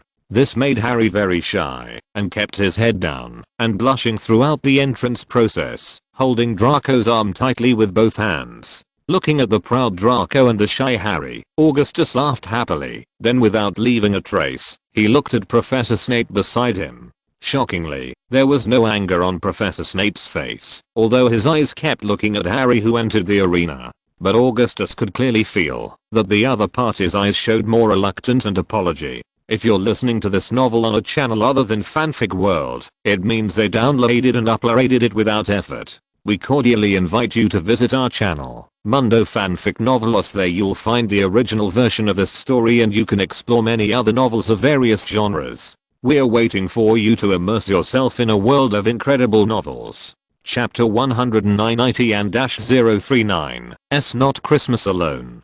Facing Professor Snape's completely different melancholy temperament, Augustus didn't say anything. After all, as one of the insiders, Augustus understood better than anyone else what exactly Professor Snape was melancholy about. This kind of melancholy cannot be resolved, or the person who can resolve it has not yet returned to this world. After all the students were seated, Dumbledore stood up, left his seat, and came to the headmaster's podium. Started to perform the few tasks that he was due, looked at the people who were still discussing and cheering. Dumbledore put the old wand against his neck and shouted loudly, "Be quiet, students, have a little patience, and wait for me, an old man, to finish talking about some old bad tunes, and we can have a pleasant dinner. I think many people can't wait, but I still need him to be patient and give himself some time as the principal." Hearing some teasing words from the headmaster, the students in the audience slowly quieted down and focused their eyes on the podium. After feeling the silence of the audience, Dumbledore continued, "In the past 6 months, we have experienced a lot together. We have experienced the turmoil in the British magic world, and we have seen Regulus' bravery hidden in the dark. Witnessing what a real Slytherin should look like, the 4 houses participated in a play together. At the same time, I also saw a classmate who went astray and walked into the darkness because of Voldemort's temptation and the isolation of others. But we should have also seen his bravery. At the last moment, he used his own life to prevent the further spread of the darkness and also washed away the sins that were carried on him. We have seen the 4 colleges return to one again. You can study together, participate in the same activity together, and give your noble applause for the victory of other colleges. Thanks to your existence, I see the hope of the magical world, and may the brilliance of magic always shine on the top of your wand." After the speech, Dumbledore slowly walked back to his seat, and all the students and professors applauded warmly, expressing their satisfaction with the headmaster's performance today. With the completion of the last procedure, the Christmas dinner officially began, and the long-awaited delicious dishes were finally served on the table.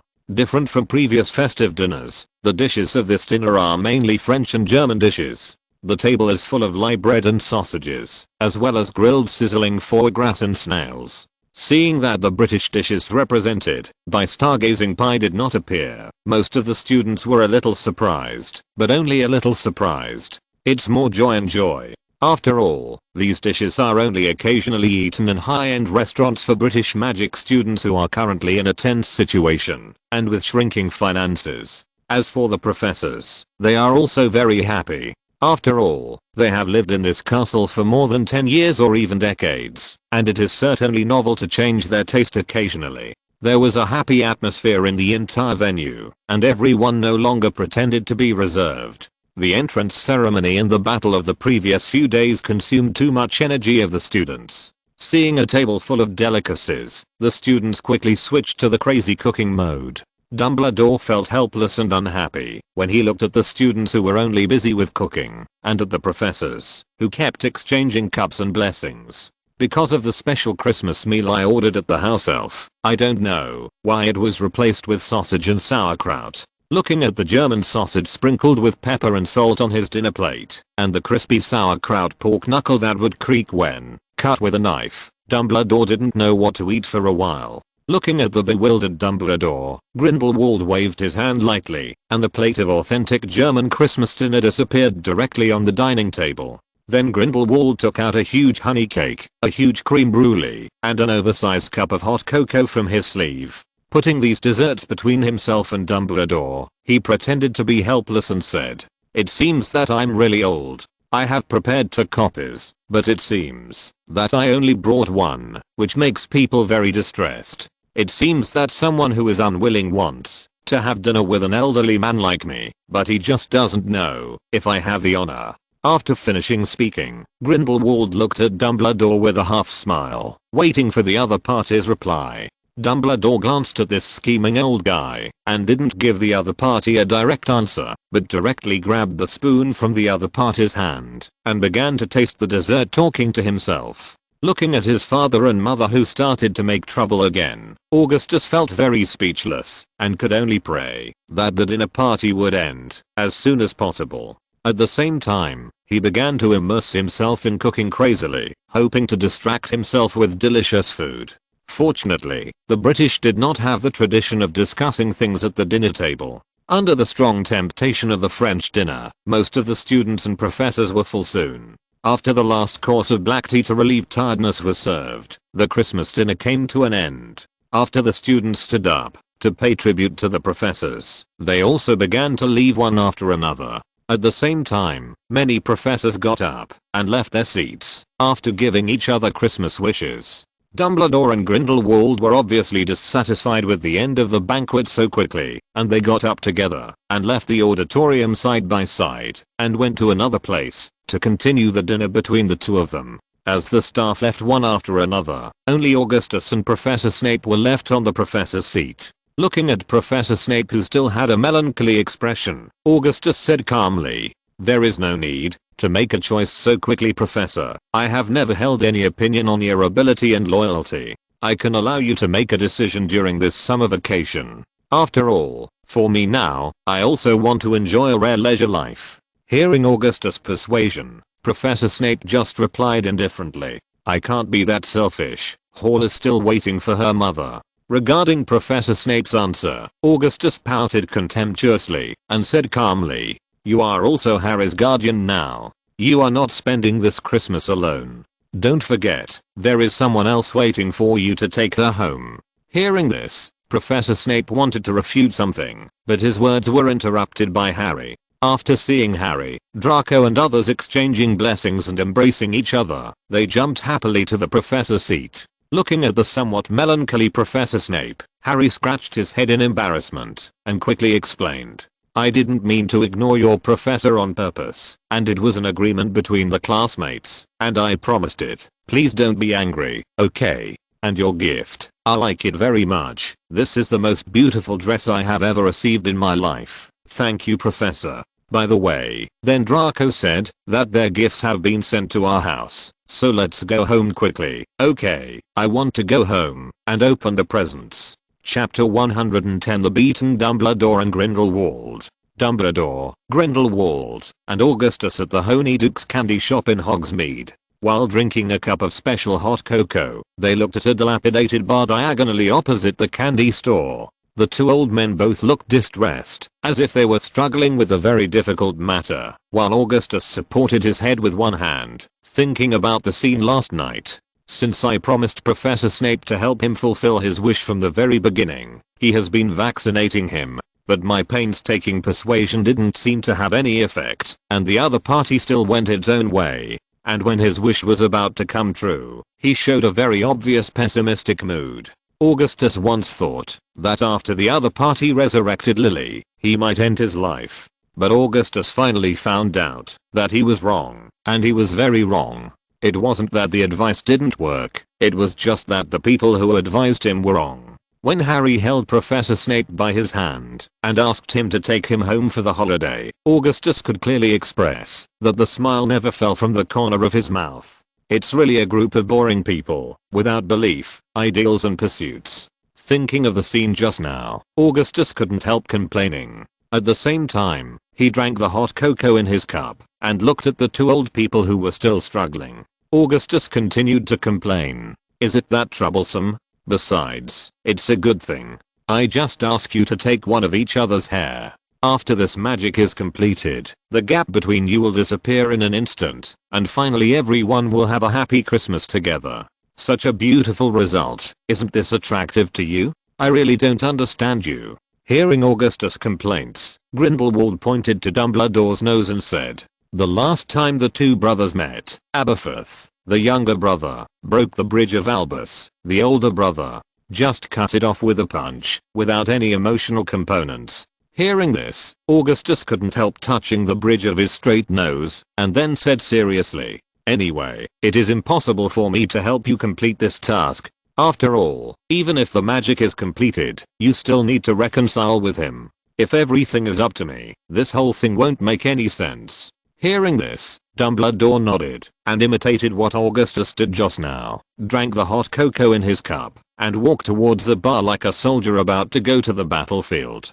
Seeing Dumbledore getting up and leaving, Grindelwald reluctantly drank whatever was in the cup, got up and followed Dumbledore out of the Honeydukes candy store. Augustus continued to watch from the windowsill of the candy store, watching the two old men walk slowly to the Pig's Head bar, and then silently knocked on the door. It's Christmas Eve, the day before Christmas. Because of the holiday, many people don't have the habit of getting up early. The whole street is empty, and the bars are closed. Looking at the two old men who had been standing on the snow-covered aisle, Augustus felt that there was a good show going on, and quickly poured magic power into his ears.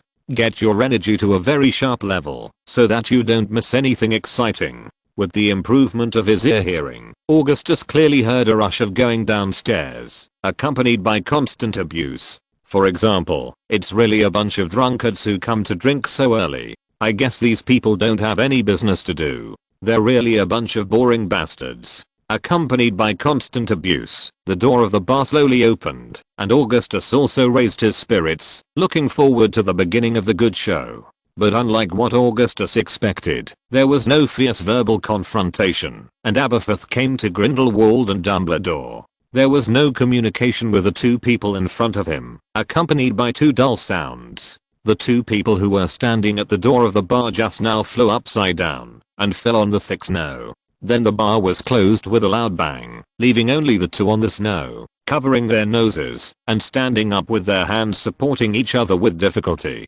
Having been unequivocally rejected and given no chance of explaining anything to the two of them, they returned to Honeydukes candy shop dispirited. Looking at Augustus, who had been sitting by the window, Dumbledore shook his head with difficulty and said with a sigh, "It seems that I still can't get his forgiveness. This is our own fault. This year's Christmas, it is estimated that the three of us will have to spend it together."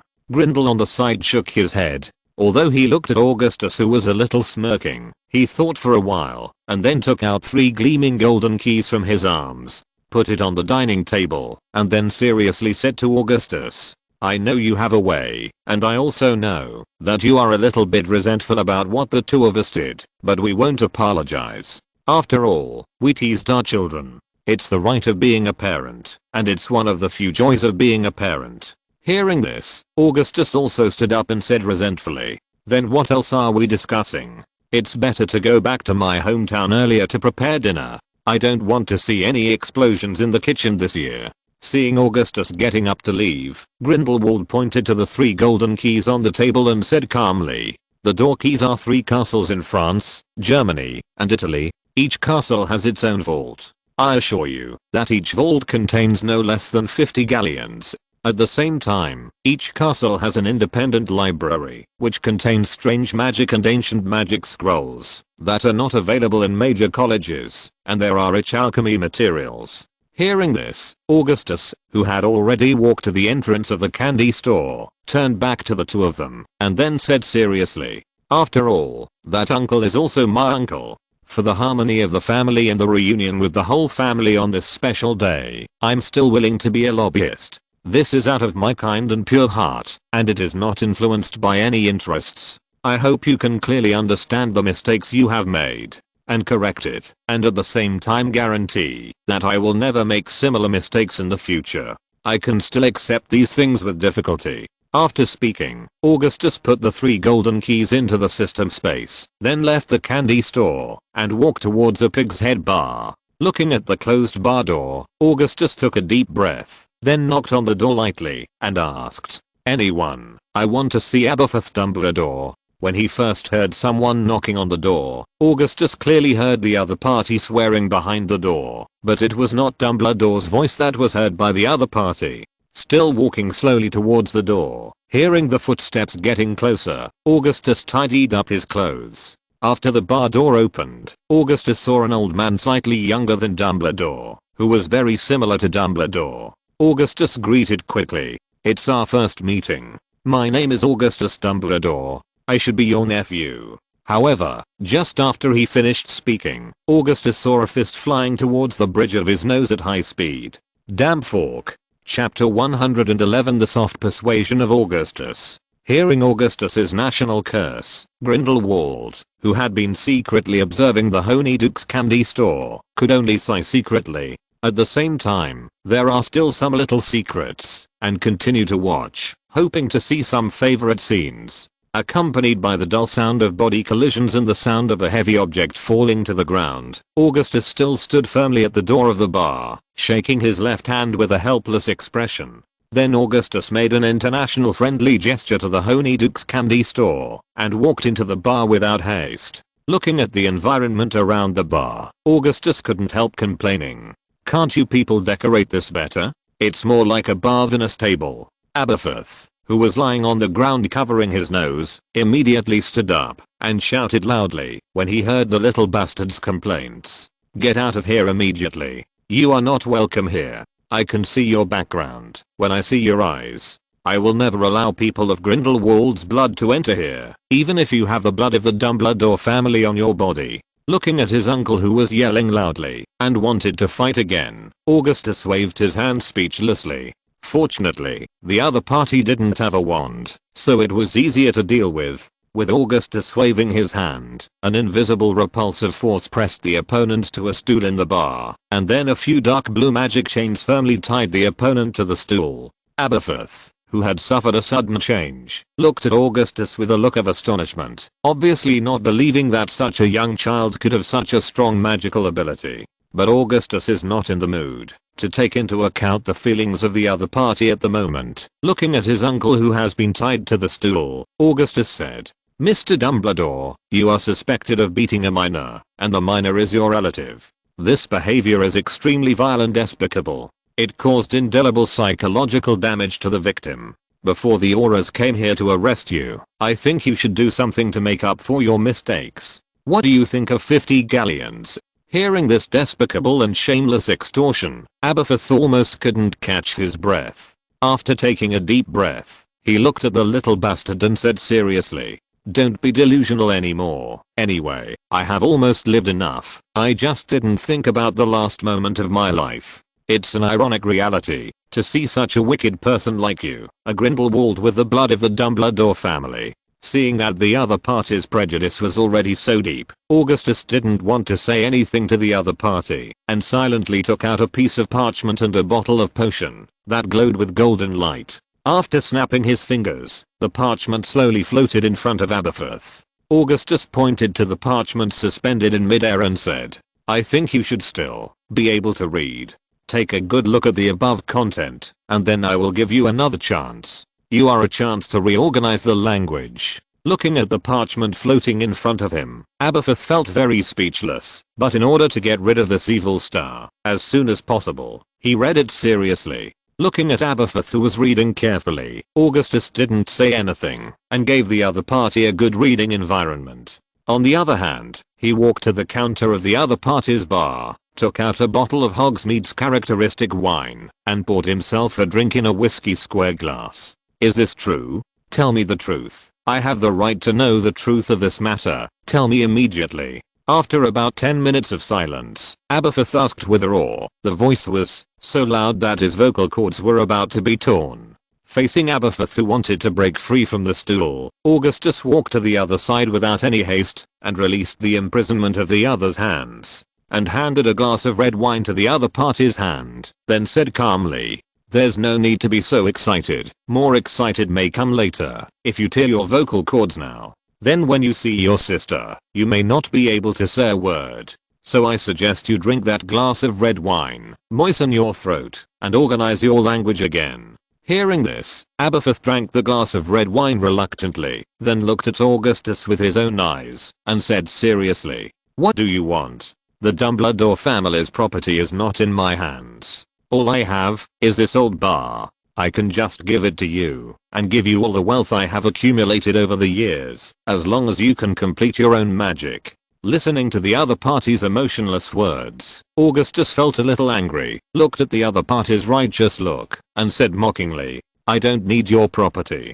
Those words just now are just to enliven the atmosphere. You really think that we will take a fancy to everything on you? I asked my father and mother to come to you directly in order to create an opportunity for you, an opportunity to eliminate the barrier. I don't need too much reward for doing all this. Even if I don't have any material rewards, I will do it. You seem to like to use your own psychology to speculate on others. You always think that I, like Voldemort, are a wild devil. But I can tell you clearly that I'm completely different from her. I have relatives and friends. I long for the love of relatives and friends, and I also hope that my relatives and friends are happy. Although my love is very rare, I can assure you that it is real and passionate. It flickers on some people, but it never disappears." After finishing speaking, Augustus released the magic restraint on the other party, and then walked slowly towards the door of the bar, talking as he walked. "For more than half a century, this scar tore apart the relationship between you and your brother, and invisibly caused the tragedy of the First Wizarding War. Although the tragedy is irreparable, the wound can be healed. As for how to choose, it is up to you. Tonight is Christmas Eve, and I hope I can see the new family join the family feast. Give you about 30 minutes, we'll be waiting for you at the Honeydukes candy store." After finishing speaking, Augustus left the Hogshead bar and returned to the window seat of the Honeydukes candy store.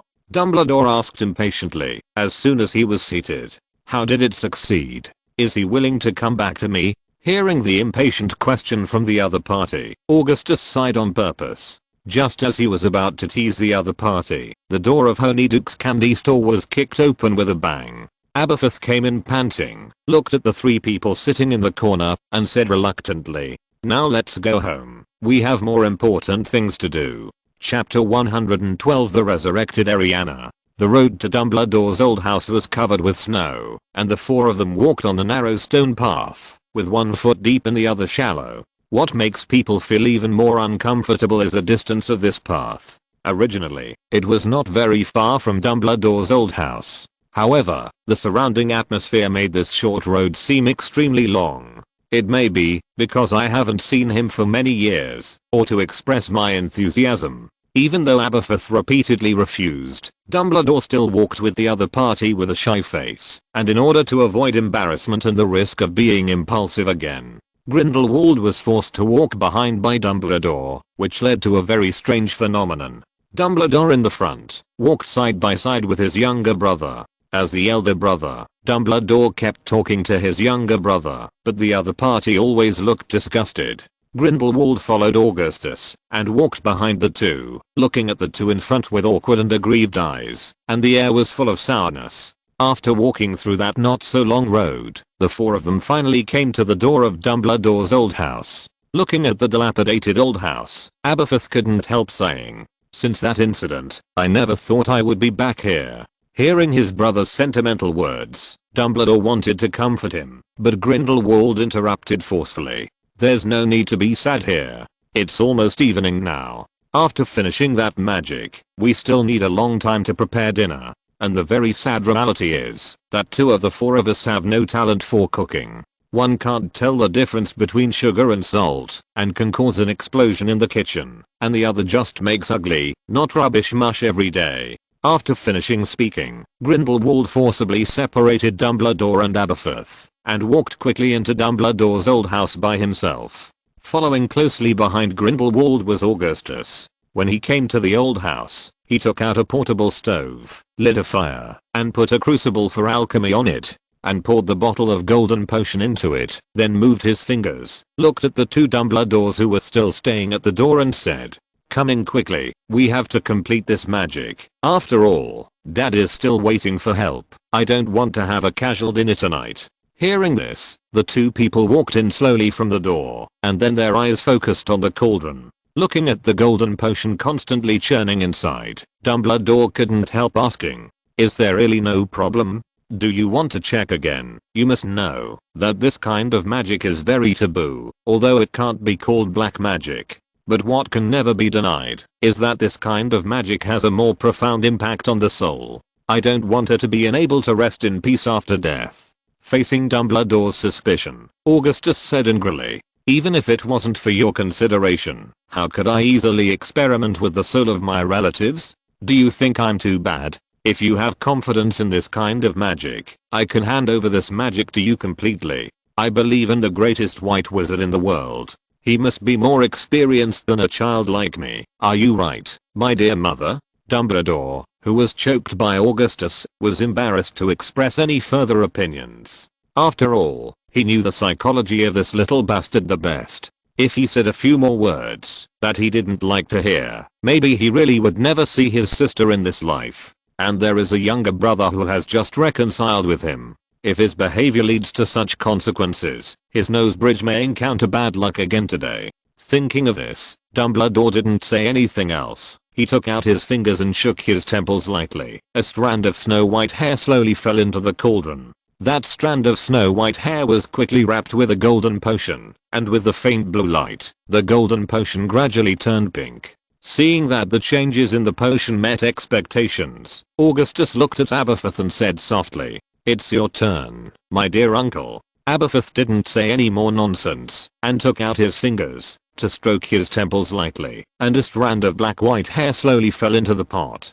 This strand of hair was quickly swallowed by the pink potion, and with a more intense blue light, the pink potion turned blood red. At this moment, Augustus took out a thumb-sized red gem, threw it into the crucible, took out a knife, and cut the palm of his left hand.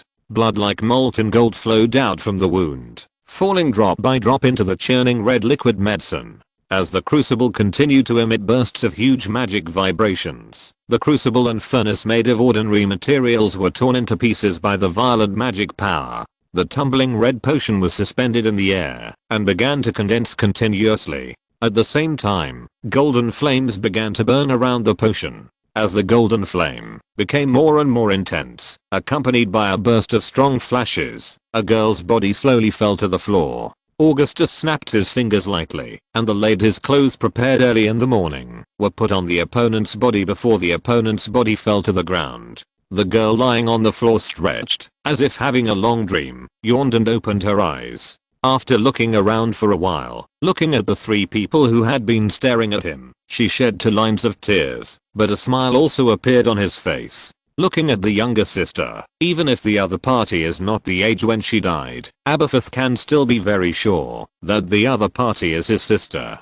After the other party looked at him smiling and shedding tears, Aberforth couldn't restrain his emotions anymore, and erectly half-kneeled on the ground, holding his sister deeply in his arms. "I'm sorry, I'm really sorry, I didn't expect you to come upstairs at that time. It's all our fault, it's all our fault." Repeating the apology sentence by sentence, at the same time the tears couldn't stop streaming down, Aberforth continued to repent of his mistakes. "I never blamed you. I know that you have always loved me in your heart, but I really miss you, my dear brother." Seeing her brother who kept apologizing to herself, Ariana could no longer suppress her emotions. Although she was crying constantly, she still forgave her brother with as gentle a language as possible. At the same time, Ariana also looked up at Dumbledore, who had been standing there motionless, and said softly, "You are really old. In fact, there is no need to blame yourself so much in your heart. It was just an accident. Now I only hope that you can forgive yourself." Hearing his sister's words, Dumbledore thought about what to say, but he couldn't utter a single word. When the word came to his mouth, he could only smile smirkly and cry non-stop. Augustus looked at Dumbledore next to him, feeling sincerely ashamed, so he walked to his aunt, wanting to say something to ease the atmosphere. But the other party just saw Augustus' special eyes, and immediately shouted loudly, "You are the satyr that the forest god said." Hearing this, Augustus could only curse secretly in his heart. Looks like it was backstabbed from the dark. Fuck. Wait for me, you damn stinky deer. Chapter 113 Special Christmas Gift. Hearing his sister's nonsensical words, although Aberforth felt a little puzzled, he still hugged his sister and quietly took 2 steps back. At the same time, Dumbledore also looked at Augustus with his own eyes, his eyes full of disbelief. Seeing Aberforth's little gesture, Augustus felt that he was deeply hurt, and couldn't help thinking of a line of lyrics he had heard in his previous life. "Are you serious about taking half a step back? A small movement can cause so much damage." But Augustus still endured the anger in his heart and said jokingly, "Please let go of your sister. At your current age, it is not suitable to do this kind of thing. Her current physical age is only 12 years old. Also, I think you should reflect on why the two of you couldn't help at all for such a long time. Oh, by the way, she should really want to experience the delicacies in the world after she is resurrected, but obviously the two of you can't help you with this." After speaking, Augustus walked towards the kitchen to help Grindelwald cook, leaving the 3 siblings standing in the living room at a loss. "Ariana, if you want to experience delicious food, I can take you to Hogsmeade Village. Diagon Alley is also fine. As long as you want to go, I can take you there." Aberforth was the first to break the silence, and began making various promises to his sister. Facing her brother's promise, Ariana just shook her head with a smile, and then said, "You don't need to do this. We will spend a very long time together in the future. I believe we have enough time to experience everything you said. You won't leave me easily, will you?" Facing this question, Dumbledore and his younger brother nodded frantically. Although they are both over 100 years old, for powerful wizards like them, it is very easy to prolong one's lifespan. It can even be said that when and how to die can be decided by oneself. With the approval of her brothers, Ariana stood up from the ground with a smile. While looking at the delicate dress on her body, she said with satisfaction, "I have to say that Gelat's taste is really good, at least in terms of dressing. He really has taste." Hearing that his sister praised that person, Aberforth said very unconvinced, "What's the matter?" It can only be said that this person is completely addicted to pleasure and has no noble pursuits.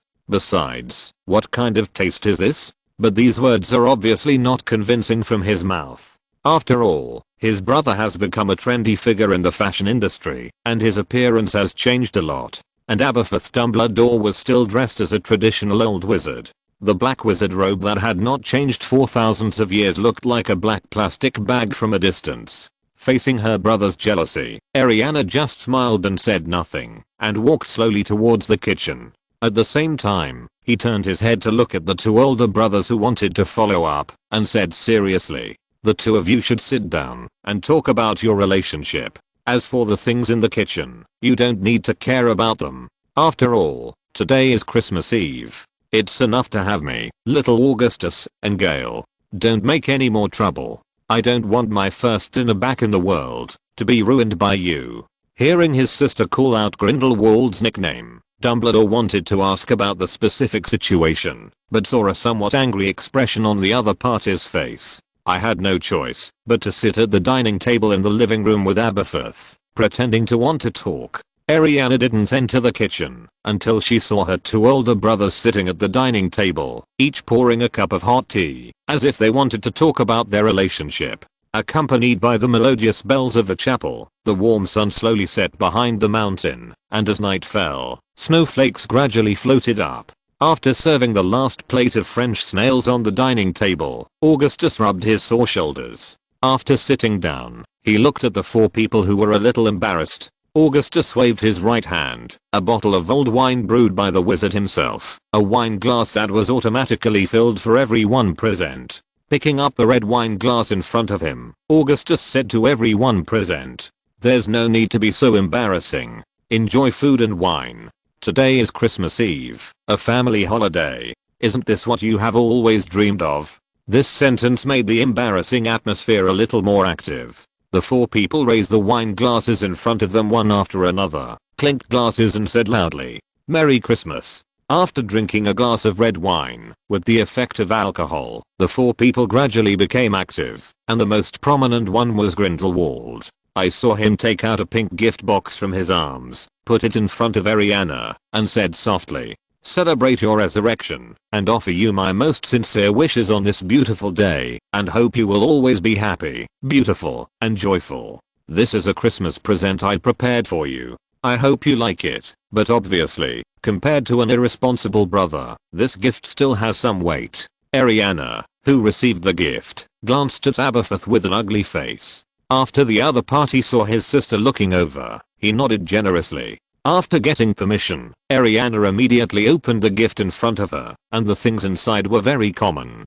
A brand new set of books, and a brand new wand. This is the second year Hogwarts book. As for the wand, Applewood 12 inches, phoenix tail feathers, I believe it will be very suitable for you. Seeing these things, Ariana's eyes lit up, but quickly dimmed again. She stroked her chest and said, "Thank you very much for your kindness, but I can still feel Morin's existence. Although he has been weakened a lot by special magic, I don't want to hurt anyone. If you are studying in school, if you are not careful, it will cause very serious consequences. I'd better not use magic." Hearing the other party's somewhat sad words, Augustus took out a necklace inlaid with red gemstones, handed it to the other party, and then said calmly, "This is a necklace made of newly refined philosopher's stone, and the souls in it are not innocent dead souls. These soul fragments voluntarily donated by the redeemed souls, the magic stones refined, contain extremely pure soul energy. Wear this necklace on your body for a long time. It can suppress the dark silence in your body." Chapter 114 The New Crisis. Hearing Augustus' words, Ariana's demise brightened again, and at the same time, did she think of something in her memory? Looking at the necklace on Augustus' hand, he said loudly, "I remembered that in the past few months, a large wave of souls who needed to be guided, came to the junction. In those few days, the god of the forest was very busy. She kept saying that it was a nasty little pervert who did it. Because of him, she was forced to work overtime." Looking at this aunt who was physically as old as himself, Augustus could only suppress his anger, even though his heart was full of anger. That kind of boring god, how can you completely believe what she said? It's all slander, serious slander. I will naturally look for her when I go back to school. Hurry up and put on this necklace now, and then use that wand to try it out to see if you can cast magic. Taking the necklace from Augustus and putting it on her neck, Ariana carefully picked up the magic wand and then read carefully under the encouraging eyes of everyone. Luminous fluorescent flashes. As the spell was uttered, a soft light appeared on the top of the wand. Seeing this scene, everyone present applauded. Ariana kept repeating all kinds of spells. Since she hadn't used magic for too long and hadn't studied systematically, many spells were not successfully cast. But Ariana could still feel that the violent and dark magic power in her body began to flow naturally.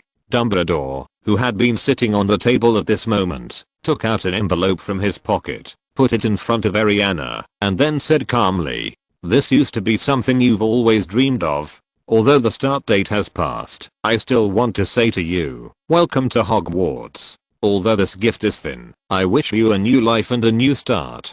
Dear sister, Merry Christmas." Looking at the envelope in front of her, Ariana happily picked it up, then immediately opened it and read it carefully, even though she had heard the contents countless times. Just saw the opening sentence, "Dear Miss Ariana Dumbledore." Ariana still shed tears of joy. After this wave of exchanging gifts, the atmosphere at the scene was finally not as embarrassing as it was at the beginning. Everyone started a heated discussion and gave each other gifts. Augustus gave Grindelwald a rather modest gift, an exquisite gold pocket watch engraved with the Deathly Hallows logo, with "For the Greater Good" engraved on the back of the flap of the watch. The gift for Dumbledore was just an empty box. After all, the real gift had already sat on the table and started eating and drinking. The gift to Aberforth was a set of carefully tailored men's clothing, plus a beautiful girl's dress, with a note attached. "I know you haven't prepared a gift for your sister.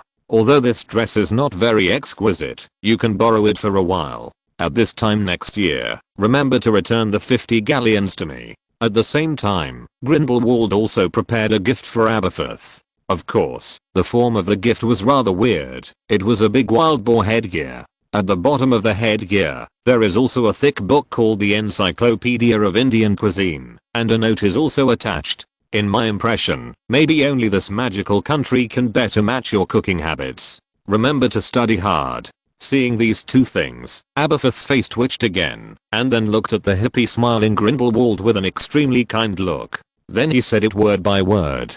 "Thank you very much, Mr. Gillett. At the same time, I sincerely invite you to come to my bar as a guest. I often hold boxing events in the basement of the bar, and I will invite you to come to participate." As for the most heartless Dumbledore, he took out a lot of candies of all kinds, and then said very proudly, "This is specially made by the people from Honeydukes Candy Store. There are many special flavors. The new cockroach heap is especially worth recommending. It is said that it is custom made according to a unique species in a province near the sea in a big eastern country. Not only is it very huge, but it can also fly. During this happy time of family reunion, sweet candies can always bring happiness to people." Looking at the Periplanator Americana constantly crawling through the plastic bag, Augustus felt like he was going to spit out the steak he just ate. Just when he wanted to criticize the other party for taking out such a disgusting thing, he saw a slender pink hand grabbing a Periplanator Americana. Then there was a scalp-numbing chewing sound, and when I looked up, I saw Xiaoqiang's stubborn legs dangling around Ariana's mouth. Sure enough, it's not that the family doesn't come in. Is there any Dumbledore family blood in my body? Why do I always seem so out of place? Is it because I'm not perverted enough that it's hard to integrate into this family? Seeing the three of them tasting Xiaoqiang with relish, Augustus couldn't help but become suspicious. Because the scene was too horrifying, after enduring it for a while, Augustus still stood up and saluted everyone present. "I'd better go to bed. After all, I did have some excessive fatigue today. Sufficient sleep is still very necessary for the physical growth of teenagers." After finishing speaking, Augustus went to his room, knowing nothing about the rest of the restaurant, and it was the next morning. Augustus, who walked down the stairs to the restaurant, saw Grindelwald sitting there silently, drinking a cup of coffee calmly. There was an open letter next to it. Augustus came to the other side, poured himself a cup of coffee, and said calmly, "What's the matter? Is there anyone else who wants to do something during that peaceful vacation?" Hearing Augustus's inquiry, Grindelwald did not answer directly, but pushed the letter forward and motioned the other party to take a look. After briefly browsing the contents of the letter paper, Augustus said disdainfully, "It seems that the other party really wants to make trouble again. Last time the other party assisted Voldemort in attacking me, I haven't settled with them yet. This time the opponent came to the door by himself. Let the opponent show it well first, otherwise if the opponent is too weak, he really won't be interested." Having said that, Augustus paused for a moment, touched his chin with his hand, to think for a while, and then asked, "What is the identity of that female international aura? She should not be the chairman of the Magical Congress of the United States. Why does she have such great energy?" Hearing this, Green's words seemed a little embarrassed. He said after a sigh, "In fact, she is not targeting you, but has a very deep obsession with me." Chapter 115 Code Diamond. Sitting in the leaky cauldron, Augustus kept thinking about all the information of the past few days, starting with the emerging crisis. This crisis came from the other side of the ocean, my hometown that was too free, and the main leader of the crisis was a woman named Anna Graves. He is the chief auror of the Magical Congress of America, and concurrently serves as the director of the Office of Foreign Relations. He can be called the number 2 figure in the American magic circle. As for why the other party targeted Augustus, the reason was mainly caused by an unscrupulous old man. When Grindelwald was lurking in the Magic Congress of America, the person he pretended to be was the lady's grandfather. The time of pretending to be, as long as half a year, and the grandfather of this lady, who has been staying in the basement of his mansion, was imprisoned for half a year. Of course, this is not the most important thing. The main contradiction is still concentrated on Grindelwald. That is, the other party pursues the authenticity of the performance. For half a year, I have been carrying out activities according to the behavior of the other party, and of course various aspects include private life. So now, in the Magic Congress of America, many people claim that the bloodline of the Graves family is pure enough, and its descendants are likely to be Grindelwald's bloodline. This is undoubtedly a great shame for a hereditary Auror family, which can be called the top aristocratic family in the American magic world. Therefore, the entire Graves family has been committed to the death penalty for Grindelwald, in order to wash away the shame of their family. However, due to Grindelwald's great reputation in the entire magical world, this wish was obstructed by many parties, and the biggest resistance came from Dumbledore. But after that Christmas interview, Augustus Dumbledore's words spread widely throughout the wizarding world, which made the Graves family, who had been paying attention to Dumbledore, the opportunity to bring down Dumbledore was discovered from a photo. After all, if it can be proved that the new member of the Dumbledore family has the blood of Grindelwald flowing in his body, this is undoubtedly a fatal blow to Dumbledore's lofty prestige. Even if it is impossible to drive the other party down, it can at least prevent the other party from interfering in this matter. But the other party never expected that this was not a scandal caused by a member of the Dumbledore family's derailment, but the fate of the two parties involved in the story. When Augustus heard this story a week ago, he still couldn't help asking, "Do you have that immoral relationship with that lady's grandmother?" Hearing Augustus' inquiry, Grindelwald originally wanted to answer, or to explain fully, but it was very unfortunate that when Augustus just raised this question, Dumbledore also happened to come down from upstairs, and unfortunately heard this question. So the positive answer was in vain. Under Dumbledore's puzzled and suspicious eyes, Grindelwald could only speak in a hurry. "Don't talk about such unfounded questions again. This is the last time to warn you. I'm going to make breakfast. I don't want to waste too much time on this boring question." After finishing speaking, regardless of Dumbledore's expression of wanting to ask, he walked directly into the kitchen and ended the conversation. However, before the other party left, he still left a note for Augustus, which contained information about that Miss Graves. After a week's pleasant holiday with his family, Augustus came to London to set about arranging the manpower for the matter. After finishing the Scotch whiskey in his glass, the suddenly noisy bar seemed to quiet down, although the people around were still walking around and whispering. But in the space where Augustus was, all the voices seemed to disappear. Looking at a shadow in front of him, Augustus said incomprehensibly, "Is it necessary to be so cautious? You must know that this is the UK, and now the UK is basically under our control. I thought you would come here for a little leisure." Accompanied by Augustus's incomprehensible words, a thin man stepped out from the shadows, and the image of the other party was a typical white American male. Thin body and tall nose bridge, but deep dark circles, indicating that the other party's work and life are not very satisfactory. After examining the surroundings of Augustus, and carefully examining the wine glasses, dining table and stools, the opponent barely leaned on the bench, half relying on his body, and his left hand never left his trouser pocket.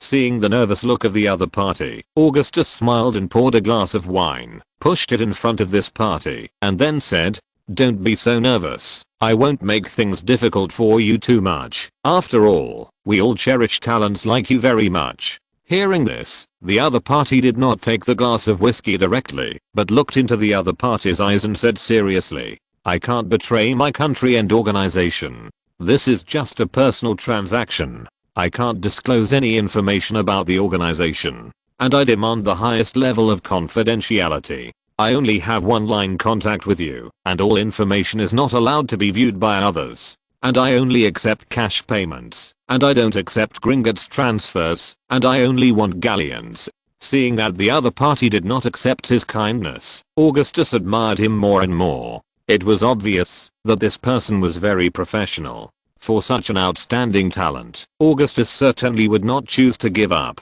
He silently took out a bottle of potion that seemed to have soft moonlight. After putting it next to the opponent's glass, he said, "Although in the entire magical world, the werewolf virus has always been a very troublesome problem, and most people think it has no solution. Infected people can only die slowly in an extremely painful process, and they must keep a certain distance from others throughout their lives.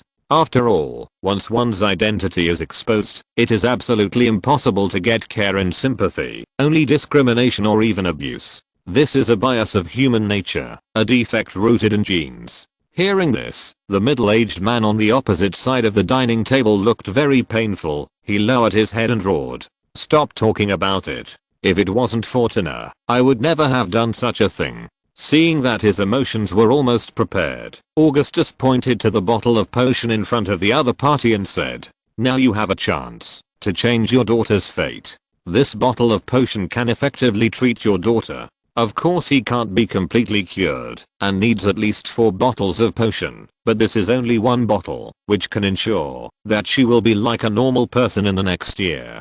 She can go to school, make her own friends, and even grow up and have her own love and family. I will keep your affairs absolutely confidential. No one will know your real name. Only a code name will be displayed in all documents. Diamond.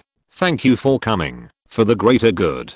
If you're listening to this novel on a channel other than Fanfic World, it means they downloaded and uploaded it without effort. We cordially invite you to visit our channel, Mundo Fanfic Novelos. There you'll find the original version of this story and you can explore many other novels of various genres. We're waiting for you to immerse yourself in a world of incredible novels.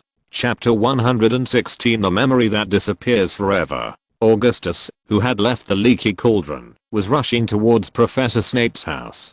Today, he had already finished the first thing. That is to insert a person she absolutely trusts next to that capable lady as her internal support. Originally, this matter was very difficult to complete. After all, I did not have any foundation in the United States. Fortunately, I have an old father. Although the trouble was also caused by him, the other party also gave a solution. However, the specific effect can only be analyzed in detail after waiting for the first intelligence from the other party.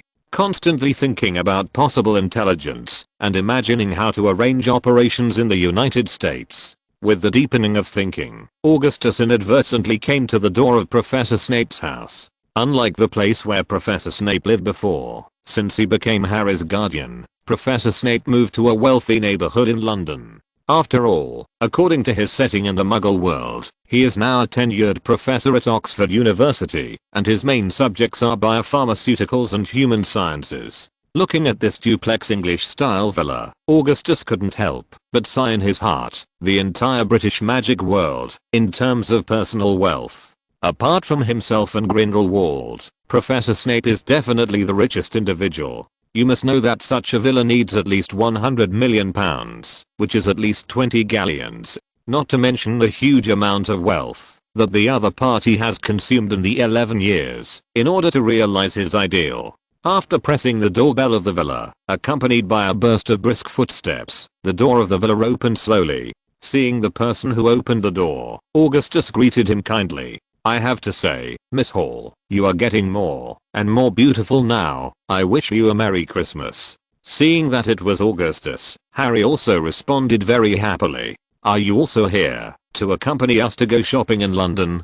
I haven't been to central London for a long time, and this time Sirius will also come. It's really great that Professor Snape can take the initiative to reconcile with him. Seeing Harry, who kept talking, Augustus smiled helplessly and then said calmly, I'm sorry, I'm here to discuss work with Professor Snape, and I can't accompany you to go shopping in London. And beautiful Miss Hall, should you invite me in? You know it's winter, and it's very cold outside. Hearing what Augustus said, Harry felt a little disappointed at first, and then seemed very sorry, and quickly invited Augustus in, and apologized. Oh, I'm sorry, I'm just a little too excited. You know, this is the first time to go to the Muggle world with my fellow wizards. Facing Harry's apology, Augustus waved his hand lightly, looked around and asked, Professor Snape is there, and he informed me that he has something very important to discuss with me. Facing the question, Harry just wanted to answer when there was a sound of footsteps upstairs, and Professor Snape came down from upstairs.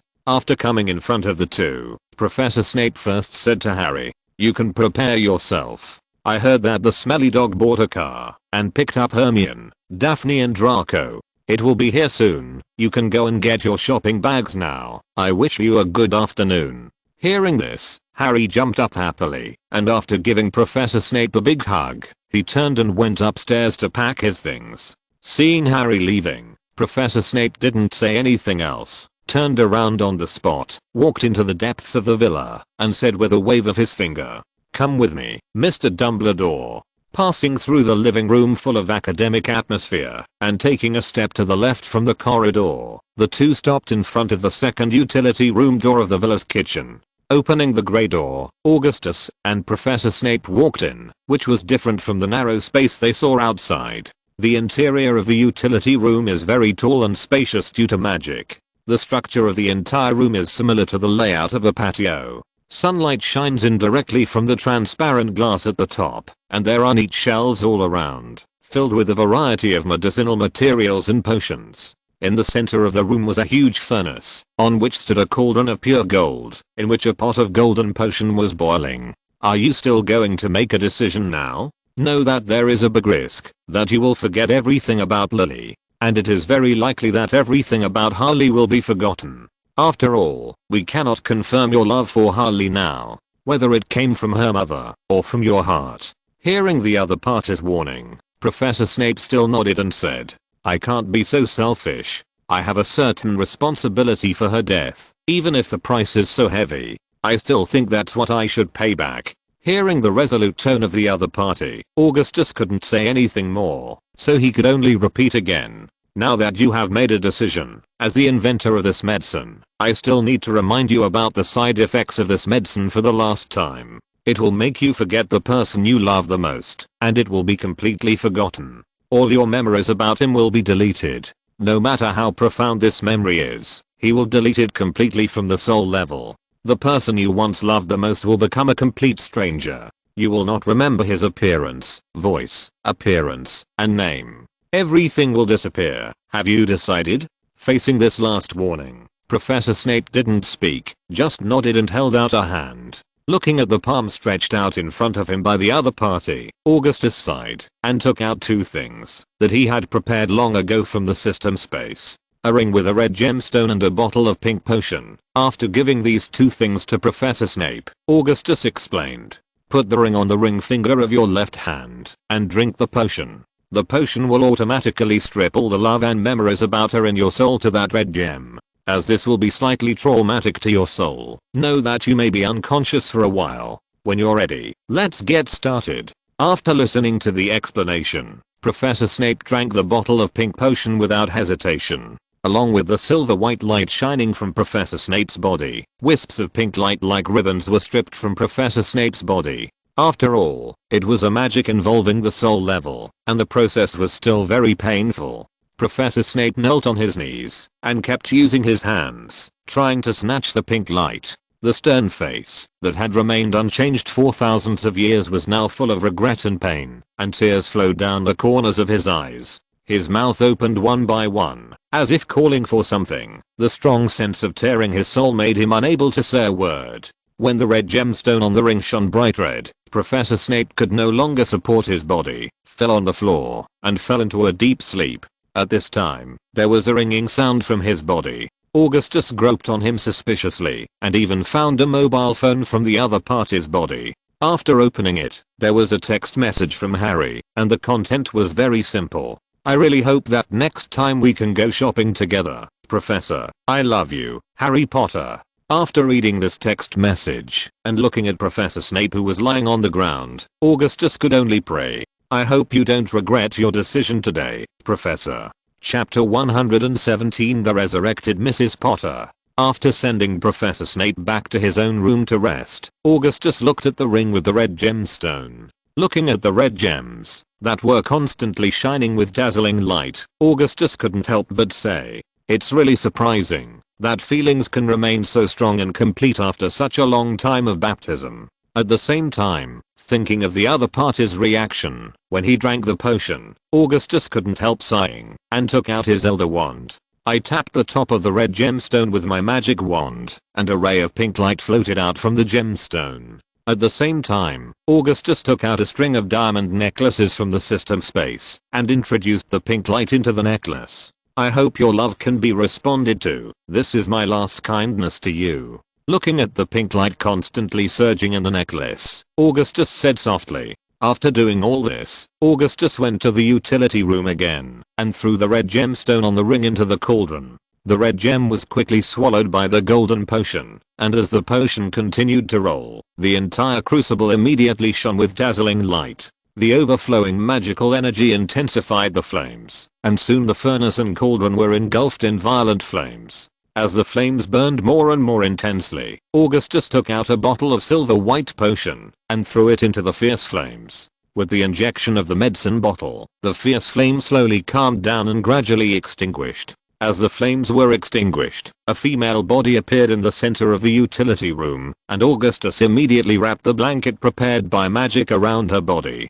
After about 5 minutes, the young woman seemed to wake up gradually, and she stood up with difficulty. At the same time, he looked at his arms and body suspiciously, and moved his limbs a little to familiarize himself with his new body. Mrs. Potter, welcome back to the world. If what you see now is the same, you have been successfully resurrected. Looking at the puzzled eyes of the other party, Augustus explained. Resurrection? How is it possible? I cast that ancient magic at the last moment of my life. Although that magic will not kill my soul, it will also cause serious damage to my soul. It should be impossible for me to be resurrected by magic. Hearing Augustus' explanation, Lily looked even more puzzled and couldn't help asking. Facing the doubts of the other party, Augustus first took out a gift box and put it on the table in the grocery room, then stood up and prepared to leave and said at the same time, as for your doubts, this gift box contains all the answers you want, because your old friend left it to you.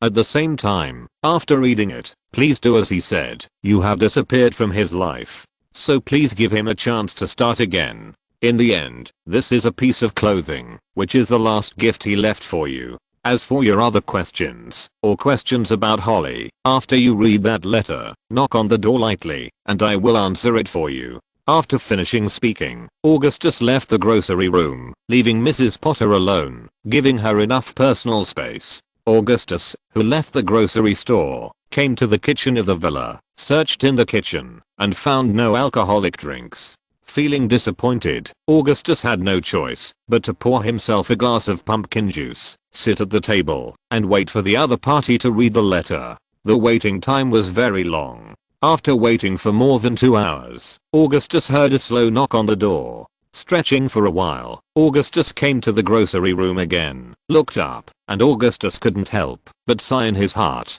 No wonder you can't forget her. It's really touching. When the other party was just resurrected, for the sake of etiquette, Augustus did not carefully observe the other party's appearance. After the other party was fully dressed and observed carefully, Augustus couldn't help sighing that it was indeed very beautiful. Miss Lily has beautiful red hair, freckles on her delicate face, and her eyes are the most attractive. The green eyes are like the highest level of emeralds. With such embellishments, the whole person looks more confident and attractive. Looking at this big boy who kept looking at her, Lily still couldn't help asking, is all this true? Severus, he really made such a great sacrifice, even though you have warned me. But I still want to go and see him, can I? Facing the other party's question, Augustus curled his lips in disdain, then casually found a chair and sat down, looking at the other party's eyes and said, when you raise this question, it means that you have not forgiven him, or that you have never trusted him.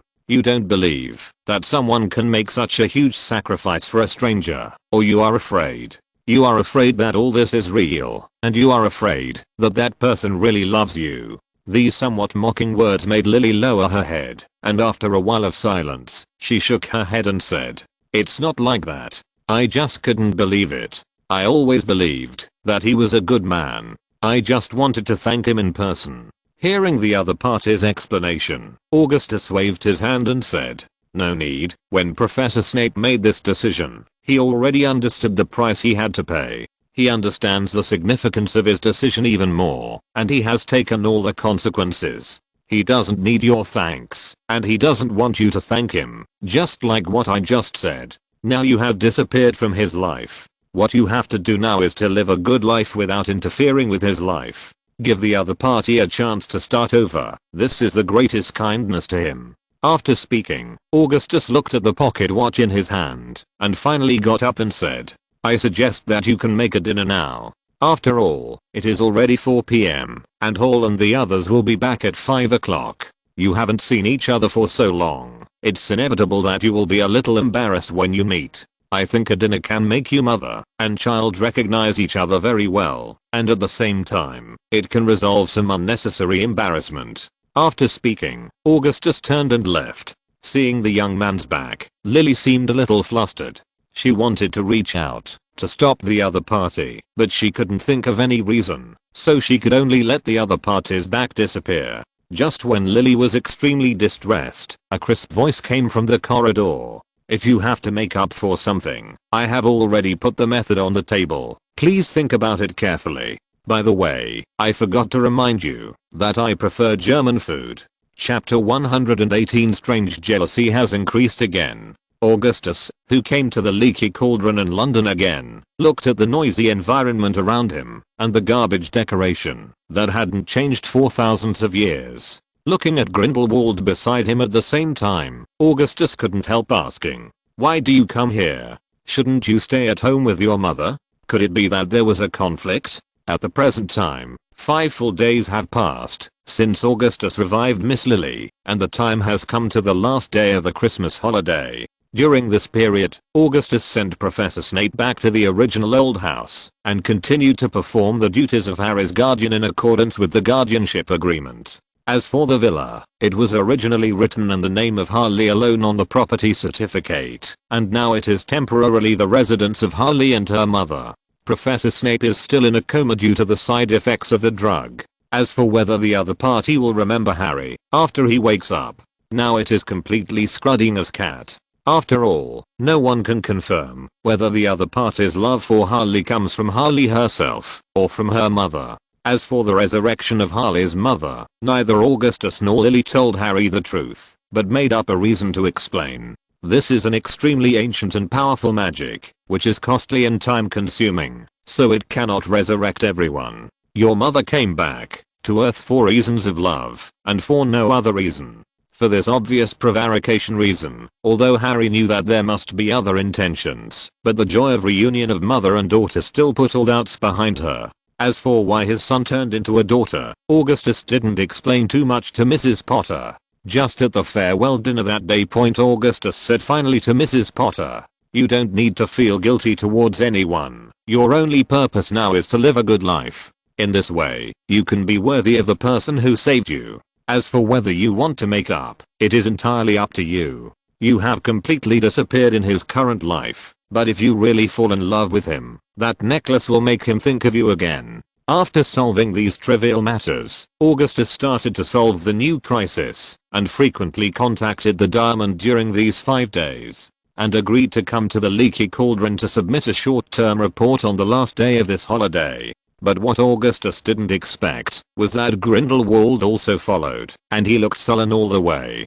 Facing his son's question, Grindelwald sighed and said helplessly, now in that family, apart from preparing 3 meals a day and cleaning, I'm completely an outsider. During the entire 5 days, apart from asking what the other party wanted to eat, I didn't say a single word to Albus. The other party's mind is completely on his sister, wishing to guard her 24 hours a day. It is simply unreasonable. Sniffing the sour smell in the air, Augustus just wanted to explain when he heard Grindelwald continue. Especially that bastard. If Albus was just staying with his sister, I wouldn't have too many complaints. The key point is that damned annoying ghost comes every day, eats and drinks, and stays with Albus every day. Once I couldn't bear it anymore, and wanted to join the ranks of educating Ariana, but was ruthlessly rejected by that annoying ghost. What do you say? This is a private matter of the Dumbledore family, and an outsider has no right to interfere. Listen, is this human? If I hadn't used the magic and aristocratic connections throughout Europe, the other party would have sold their broken bar. I can't afford 1/3 of the materials. What does Ariana's resurrection have to do with him? The older you get, the thicker your skin. Hearing the long-winded complaints from the other party, Augustus rolled his eyes and then looked at Grindelwald quite suspiciously, asked suspiciously, "Did you not tell your mother when you came out? Could it be that you ran away from home because you were angry?" Hearing Augustus' inquiry, Grindelwald was silent for a while, nodded and said, "That's right, I just want them to see who is the most important person in that family after I leave. Look who cooks for them, let them all eat that old bastard." Looking at the angry old child in front of him, Augustus put his hand on his forehead and then said seriously, "I suggest that you return to Europe immediately. There is 1 semester of courses left, and I can do it for you. And go now, preferably tonight, away from that old bee. Really, it's pretty ugly, old man." Hearing Augustus' serious words, Grindelwald shook his head and said, "I won't leave. Besides, why should I leave? If I want to leave, that bastard will leave. A good-for-nothing old man with a temper tantrum. I don't know who would like him." Hearing this, Augustus' cheeks twitched crazily, cursing inwardly. Yeah, a useless old man who loves to lose his temper. At the same time, he is very self-willed and his living habits are not good at all. This kind of person who hates dogs, who would like him, and how stupid those who like him must be. But how can such words be convincing when they come out of your mouth? Aren't you that fool? Just when Augustus was still trying to persuade Grindelwald, he heard him continue. "And I'm just a little angry, but I'm very happy with them, really, very happy. I used to pursue the liberation of the entire wizard, but I only remembered it when I was getting old and dying. Some things, like dreams, are worth pursuing. I love him." Hearing this, Augustus couldn't help but gasped, and at the same time, his stomach, which hadn't eaten lunch, felt a little full. Just when he was about to refute the absurdity of the other party's speech, he heard the sound of a foreign object falling to the ground. Augustus instantly turned his eyes to a shadow in the bar, knowing when he was talking with Grindelwald. Hidden magic has long been placed around the surroundings. Unless there is special permission, no one will be able to hear the two of them talking.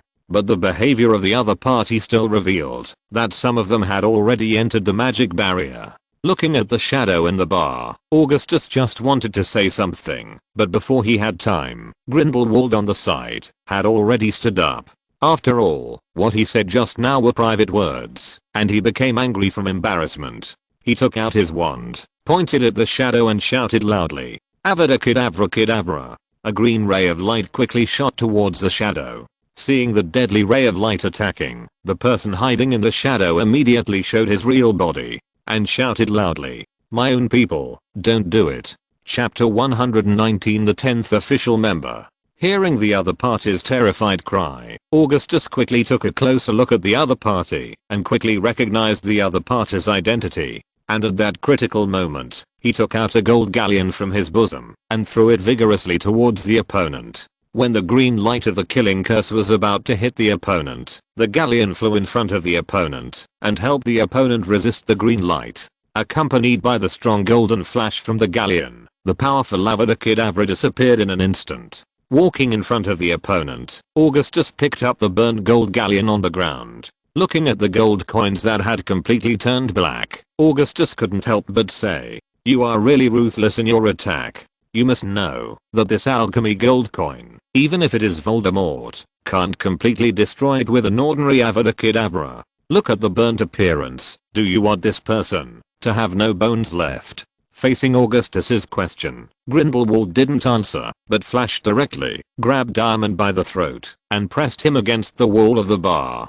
Then he pointed his wand at the opponent's head and said, "Where did you start eavesdropping? You'd better tell the truth. I think you also know what I have." Seeing the other party's magic wand flashing green light again, Diamond replied, wanting to cry, "I really didn't do it on purpose. I just moved the meeting a little earlier. After all, the current situation is not very peaceful. I just want to come here to check a little bit, to avoid any surprises during the transaction. As for your secret, I have no intention of inquiring about it at all. You have to trust me." Seeing that the other party was unwilling to answer his question, Grindelwald directly pressed his wand against the other party's throat and then said viciously, "I don't even have the courage to answer questions. What's the use of keeping such a person? It's obvious that there is another purpose for avoiding my inquiry. Although it is not easy to install another spy in the United States, it is not an impossible task. This person. I think it's better to kill it directly." Looking at this completely unreasonable old man, he felt the burning sensation on his neck, caused by the magical energy. Diamond had no choice but to turn his head to look at Augustus and begged, "Please, I'm willing to make greater concessions, just for my daughter, Fortuna, please." Hearing the pleading of the other party, Augustus stopped Grindelwald's further actions and brought the diamond to that dining table. Looking at Diamond, who was still in shock on the chair, Augustus gave him a glass of whiskey and said seriously at the same time, "You still need to answer the question he just asked. After all, we can't work with someone who can't be honest with each other." Hearing this, Diamond looked very embarrassed, but after thinking about it, he picked up the whiskey on the table and drank it down, then said with a wry smile, "I've only heard bits and pieces. It's true, like running away, and I love him, and stuff like that. After all, it's a bit far apart. I guarantee with my personality that I didn't hear all your conversations clearly." Hearing the other party's answer, Grindelwald immediately showed a ruthless expression and still said unrelentingly, "Let's kill it.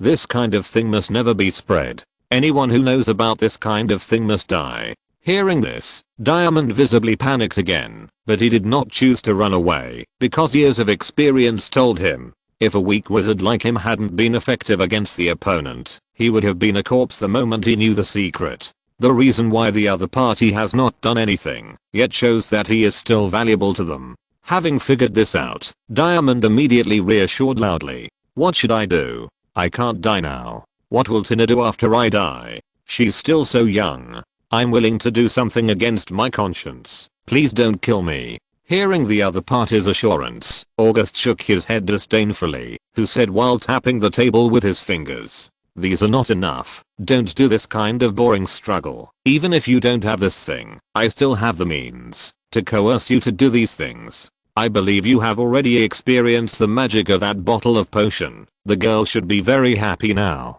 If you want her to be this happy forever, you have to come up with more valuable things." Hearing this, Diamond fell silent. He lowered his head and seemed to be thinking about something and waited for another half an hour to think. Diamond suddenly raised his head, took the bottle of whiskey from Augustus, took a sip and said, "Then what do you want from me? Tell me your conditions. As long as you don't kill me, I will promise you anything." Hearing this, Augustus looked very happy, took out an exquisite ring and put it in front of the other party, and then said, "Loyalty. What I need is your loyalty. Dedicate your personal and eternal loyalty to me. Only by doing so can you save your life. Only doing so can save your daughter's tragic fate. I believe that as a senior official, you should be able to see the role of this ring, complete the ceremony, or die here." Hearing this, Diamond finally breathed a sigh of relief, but sat limply on the chair, as if his bones had been removed. The expression looked both helpless and relieved. After a few seconds of thinking, Diamond took another big gulp of whiskey. Then he took out his wand, scratched lightly on his little finger, squeezed out a few drops of blood, and ripped it on the symbol of the saints. Accompanied by a dazzling golden flash, a line of small characters appeared on the back of the ring. Holder's name, Diamond. Code name, number 010. With the end of the ceremony, the balding middle-aged Caucasian male put the ring on the little finger of his left hand with great reluctance. Seeing that he had harvested another capable talent, Augustus was very happy to take out a bottle of Lafite from the system space, and took out 3 exquisite glass goblets, filled 3 glasses of red wine, and handed them to Grindelwald and the new member in front of him respectively. He raised his glass directly and said happily, "For your joining, for the future of the wizarding world, and for the greater good. Cheers." With a clear sound of glass colliding, the 3 drank the bottle of red wine together, and both Augustus and Grindelwald drank it down.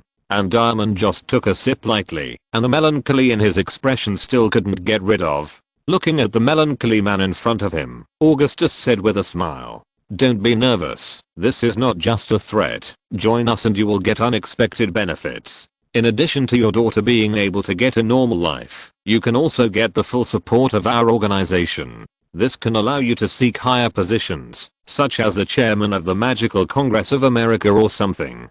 Chapter 120 Eye-Opening Intelligence. Hearing this, Diamond's eyes widened in disbelief, and he looked at Augustus suspiciously. Seeing the other party's unbelievable expression, Augustus said with a smile, "Don't be so suspicious, Mr. Diamond. The capabilities of our organization are much stronger than you imagine. As long as you can show enough value, I believe that position must belong to you. After all, as the first American to join a new organization, you can always take advantage of it." Hearing the other party's swear words, Diamond nodded and took out an information bag from his arms, handed it to Augustus and said, "This is because we can find all her official information, the units and departments he has worked for in his resume, and all the official evaluations are in it." Opening the information bag in front of him, Augustus took out the thick stack of information and began to check it. After a brief reading, Augustus did not find much of value. After all, the official information is to watch a piece of music, but the thickness really shocked Augustus. The data clerk who wrote this document was very patient and classified each document with letters, and there were about documents under each letter. Among the nearly 500 pieces of paper, in addition to recording some of the other party's life, the main content is to package and exaggerate it purposefully. Almost all the advantages and honors of the other party have been recorded in this thick file, from the time she was 1 year old to the age of 30. From getting straight A's for the school, to helping the academy win trophies with Quidditch, it's all there. It seems that our lady is indeed impeccable. Even in school life, she has always been a model student. This resume does not look like a person's resume process, but more like a boring novel. Such an outstanding talent makes me think of an outstanding alumnus of mine, but the other person is much uglier than this lady. After stuffing the thick resume back into the portfolio, Augustus clenched his hands and rested his head on his fingers, then looked at the bald man in front of him, said calmly, "I believe this is not your limit. If it is only such ability, then you will be worthless." Hearing this, Diamond didn't say anything and directly took out another thick file bag from his arms and put it in front of the other party and said, "This is about the real face of Anna Graves, but considering your age, I think it is necessary to ask the opinion of the guardian next to you." Hearing this, Grindelwald took the thick file bag, and after opening it, he found that there were many photos in it. The written record is only 4 sheets of paper, and I took out those photos out of curiosity. After careful inspection, Grindelwald couldn't help but wonder again and again, are today's young people so open? I don't understand this kind of behavior very well. I just feel very disgusted when I see this kind of thing. At the same time, he looked at the curious Augustus beside him, and after thinking about it, he picked out a few more suitable photos and placed them in front of him. Seeing the photo in front of him, Augustus couldn't wait to check it out, and then felt very regretful. After all, these photos are obviously out of date for my age. The content inside can't be told too much. It is mainly about some photos of this lady's sports, and the process of sports is very intense. The poses are also very diverse. It can be seen that this lady's body is very flexible, and the number of people in the photo is also changing. But after looking at each photo, it is impossible to pick out that the number of people in a photo is less than 3. After looking at all the photos, Augustus took out the 4 sheets of paper in the file bag, checked them carefully, and asked suspiciously, "What are these words? Although I can recognize every word on it, I really can't figure out what it means." Hearing this, Diamond scratched his head in embarrassment and said after a moment of silence, "It's a name. Every word is a person's name. These are all the boyfriends Mizana has had over the years." After hearing the words of the other party, Augustus felt that his 3 views were broken, and after a brief count, he said in disbelief, "After a rough check, there are at least 4,000 names here, and almost none of them are repeated. Don't lie to me, how can this be possible?" Hearing the other party's question, Diamond said with a wry smile, "I want to know something about her position. She is the chief auror of the Magical Congress of the United States, and she is also an international auror. But what you don't know, she may be the aura with the highest attendance rate in the entire wizarding world. Her footprints have covered almost all major countries, even Oceania and Africa, so he is involved. Speaking of this, Diamond seemed to be unable to continue.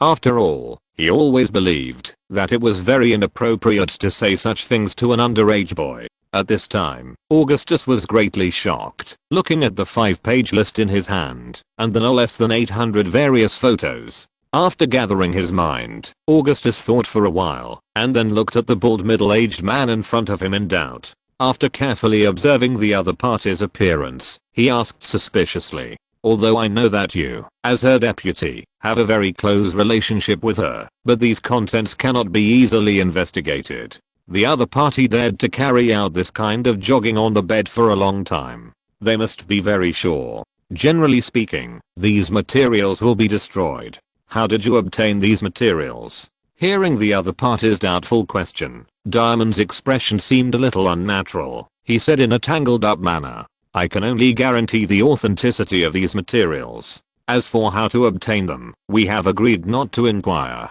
Hearing the other party's unnatural answer, Augustus felt that there must be something wrong, so he said forcefully, "Yes, we had an agreement. I will not ask about the source of these materials, so I will hand over these materials to you. Who did you get them from? Of course you don't have to say these things. This is to protect the safety of those behind you. But these materials are too scary, so I ask you to tell me how, and how to obtain these materials. As compensation, I can give you another bottle of medicine to treat your daughter." Hearing the conditions put forward by the other party, and seeing the tough attitude of the other party, Diamond understood that, if he did not reveal something today, he would not be able to leave here. I had no choice but to bite the bullet and say, "For a while, I had an improper relationship with Miss Anna." Chapter 121 The Tragic Past.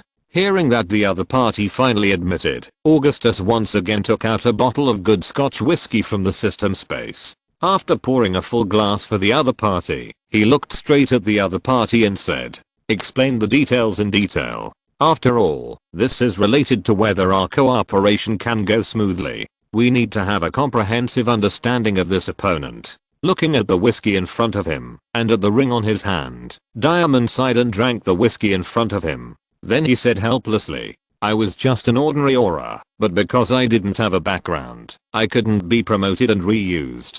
During an arrest operation, a werewolf suspect broke free from the restraints due to an accident, and the other party saw my true face clearly. Originally all of us thought that this was just a failure of an arrest operation, but what we never expected was that." Speaking of this, Diamond put his head in his hands and said in a deep voice, "Can I have another glass of wine? Thanks." Hearing the other party's request, Augustus poured a glass of whiskey for the other party without hesitation, and at the same time, dripped a few drops of refreshing potion into it. "Don't be nervous, this is to keep your mind clear. I hope you can restore all the details as much as possible." After finishing speaking, Augustus pushed the glass of whiskey in front of the other party, and made a gesture of please. Seeing that the other party was so frank, Diamond didn't say anything more, and drank a full glass of specially blended whiskey in one gulp. The hot liquid slid down his throat, and the alcohol and potions began to take effect. He said with a flushed face, "After the arrest operation failed, the Magic Congress did not pursue the suspects. After all, for these senior officials, civilian casualties and the risk of infection are just a means to mobilize public opinion. No one really cares about those victims. At the time, I also naively thought that it was just an accident, but a full year has passed since that incident. The nightmare came. At that time, Tina and a group of children of senior officials of the Magic Congress participated in an event. The significance of this event is to reflect the closeness of these senior officials to the people, but the real purpose is just to win votes for them. At the last moment of the event, the werewolf who escaped broke into the venue with a group of werewolves who drank the madness potion. When I saw those vicious murderers, I immediately wanted to find Tina, but my superior asked me to immediately protect those high-ranking officials and assure me that all children have the best protection possible. I carried out his orders, a fate that I regret for the rest of my life." Having said that, Diamond couldn't control his emotions anymore, and snatched the bottle of whiskey from Augustus. Then the mouth of the bottle came to his mouth, and he drank the remaining nearly 400 milliliters of whiskey in one gulp. After drinking, Diamond threw the wine bottle in his hand on the ground fiercely, and the glass bottle immediately broke into pieces. The sound of glass breaking echoed in this silent space. The Diamond on the alcohol slammed on the table with his hand and said with red eyes, "After I finished my mission, I returned to Tina's side non-stop, and then I saw that terrifying scene. Tina's arms and thighs are covered with horrific scratches. Although they have been treated, everyone knows that her life is over. But what about the children of those high-ranking officials? There are more than 90 children. Why are we the only civilians who have been harmed? They have the ability to protect the children of more than 50 senior officials, but they are unwilling to protect the remaining children. In the end they told me that it was an accident. The ratio was almost 1:1. As a result, all the injured were civilian children. What a shit accident."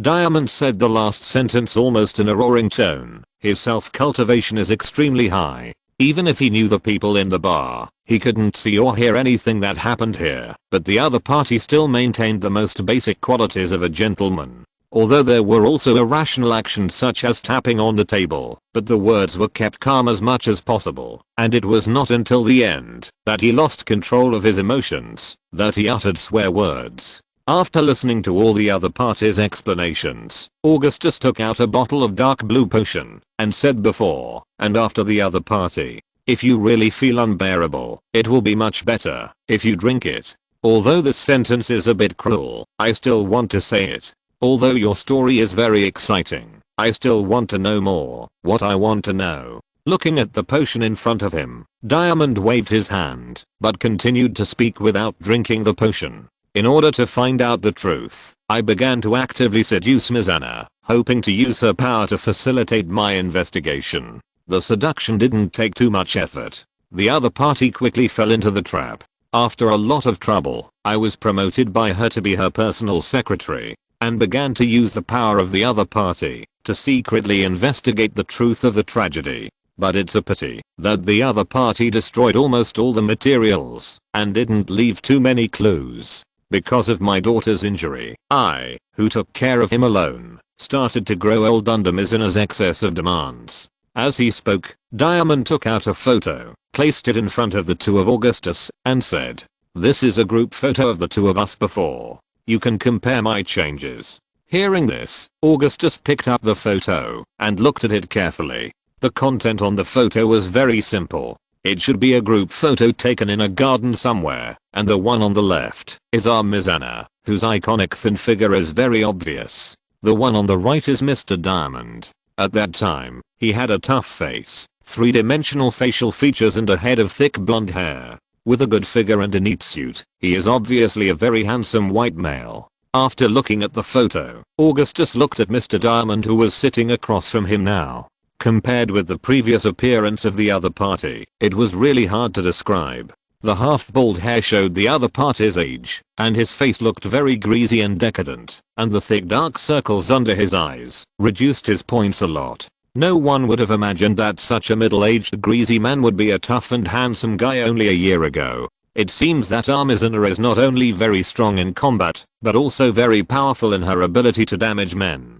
Chapter 120 To the Real Spiderweb. After the ridicule was over, Augustus took out 3 more bottles of potion and put them in front of the other party, then took out an envelope and put them in front of the other party. "Okay, we have understood the general situation. Now come to receive your reward. These 3 bottles of potion can completely restore your daughter to a normal person. As for this letter, it is the acceptance letter from Hogwarts. After all, in the United States, I think many people know that your daughter was once bitten by a werewolf. The prejudice of human nature is not so easy to erase. As an adult, you should know what kind of discrimination she will face." After speaking, Augustus looked at the man in front of him, waiting for him to make a choice. After a long silence, Mr. Diamond sighed and said, "Oh, I know what to do. When I'm sure Tina is perfectly fine, I'll send her to England. But please give me a little time. After all, she is the only one left in my life now, okay?" Hearing this, Augustus said with a smile, "Of course, there's no need to make us think so badly. I actually gave you the right to choose, and naturally gave you the right to refuse. But I still want to say that you will be pleased with your decision, and there is still one semester left. After this summer vacation, the other party transferred to Hogwarts. I think there should be no problem. Facing Augustus' inquiry, Mr. Diamond nodded with difficulty and put the 4 items on the table into his arms. Then he took a deep breath and said, "Give me the task." No matter how naive a person is, they all know the principle of equivalent exchange. Augustus was very happy to see the other party so upbeat and continued to take out a box and put it in front of the other party. Then pointed to the box and said, "There are some gold coins in it, and there is a list of our organization and some personnel in the United States.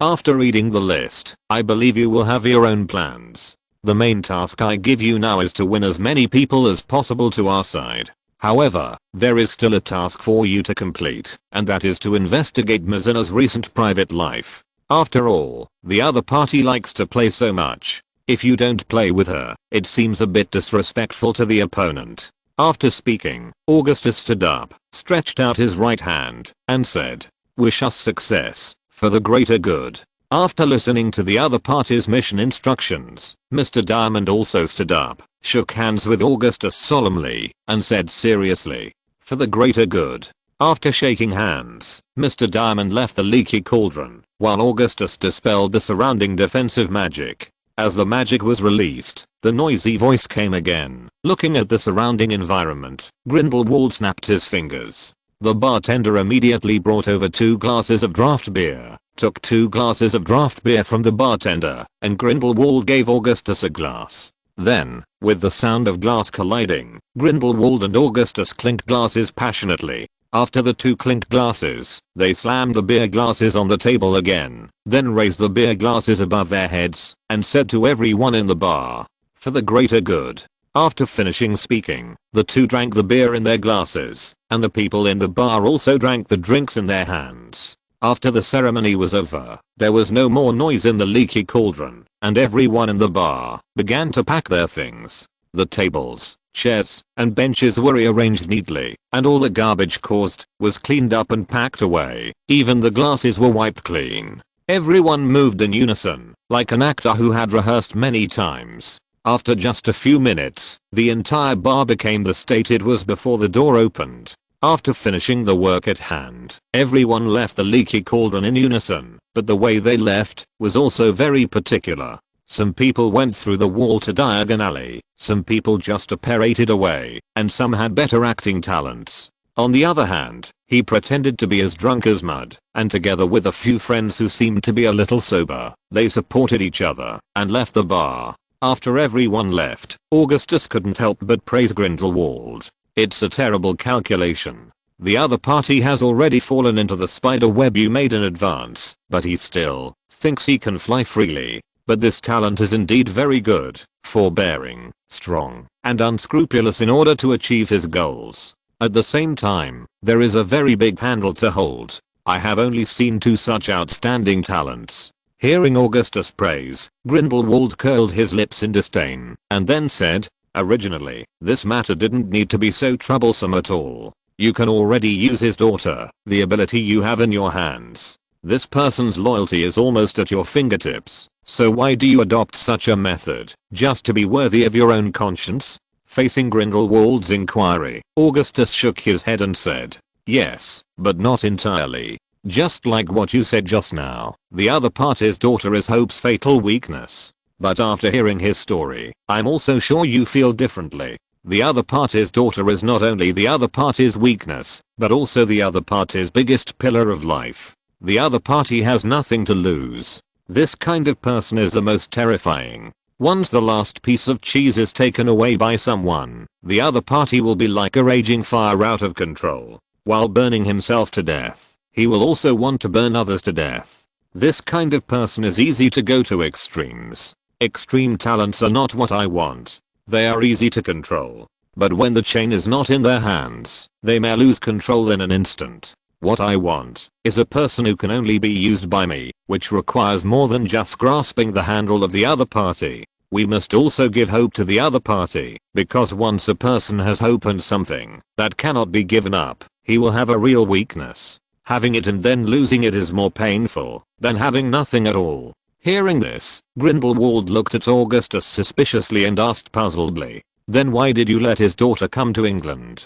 Don't you want to control his daughter as a hostage?" Facing Grindelwald's question, Augustus shook his head and said softly, "The reason I just said is that the other party needs a new life, and that piece of homeland is obviously not suitable for her. Only by getting away from there, to a place where no one knows her, will it be possible for her to start her life again. There's no need to be so cruel, Dad. There's nothing wrong with this being a war, but wars can also be carried out with dignity." After speaking, Augustus and Grindelwald stood up, looked at the empty bar, and left side by side. When he was about to reach the door of the bar, Augustus couldn't help asking, "How much did you spend to rent this bar?" I remember that old Tom was not so easy to talk to. Facing this question, Grindelwald smiled disdainfully and replied calmly, "This bar is no longer the property of the Abo family. I bought it. Now the owner of this bar is standing by your side. If you're listening to this novel on a channel other than Fanfic World, it means they downloaded and uploaded it without effort.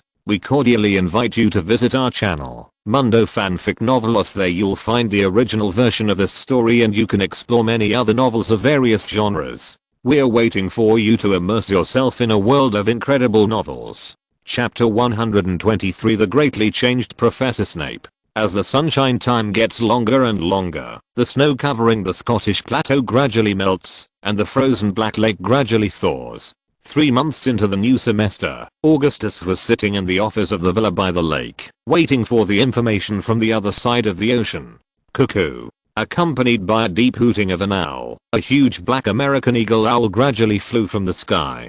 Taking over the huge file bag from the handsome owl's paw, Augustus put the beef jerky he had prepared in advance into the owl food bowl, and scratched the owl's chin and said softly, "It's been so hard for you to fly for so long, but you can enjoy the food first, and let you go back after I finish writing the letter." After speaking, Augustus returned to his desk, ready to open the huge file, but a hasty knock on the door interrupted his actions. After putting away the file bag, Augustus said softly, "Please come in." As the door of the office opened, Draco hurried into the office and came to Augustus. Augustus was about to ask what happened, but Draco spoke first. "Chief, you should hurry back to the school and have a look. Are you really sure that Professor Snape is fine? He's acting weirder than the red-haired kid who was bewitched by Voldemort, and now the whole school is full of rumors." Seeing that the other party was out of breath and in a hurry, Augustus poured Draco a glass of water, motioned for the other party to sit down and asked,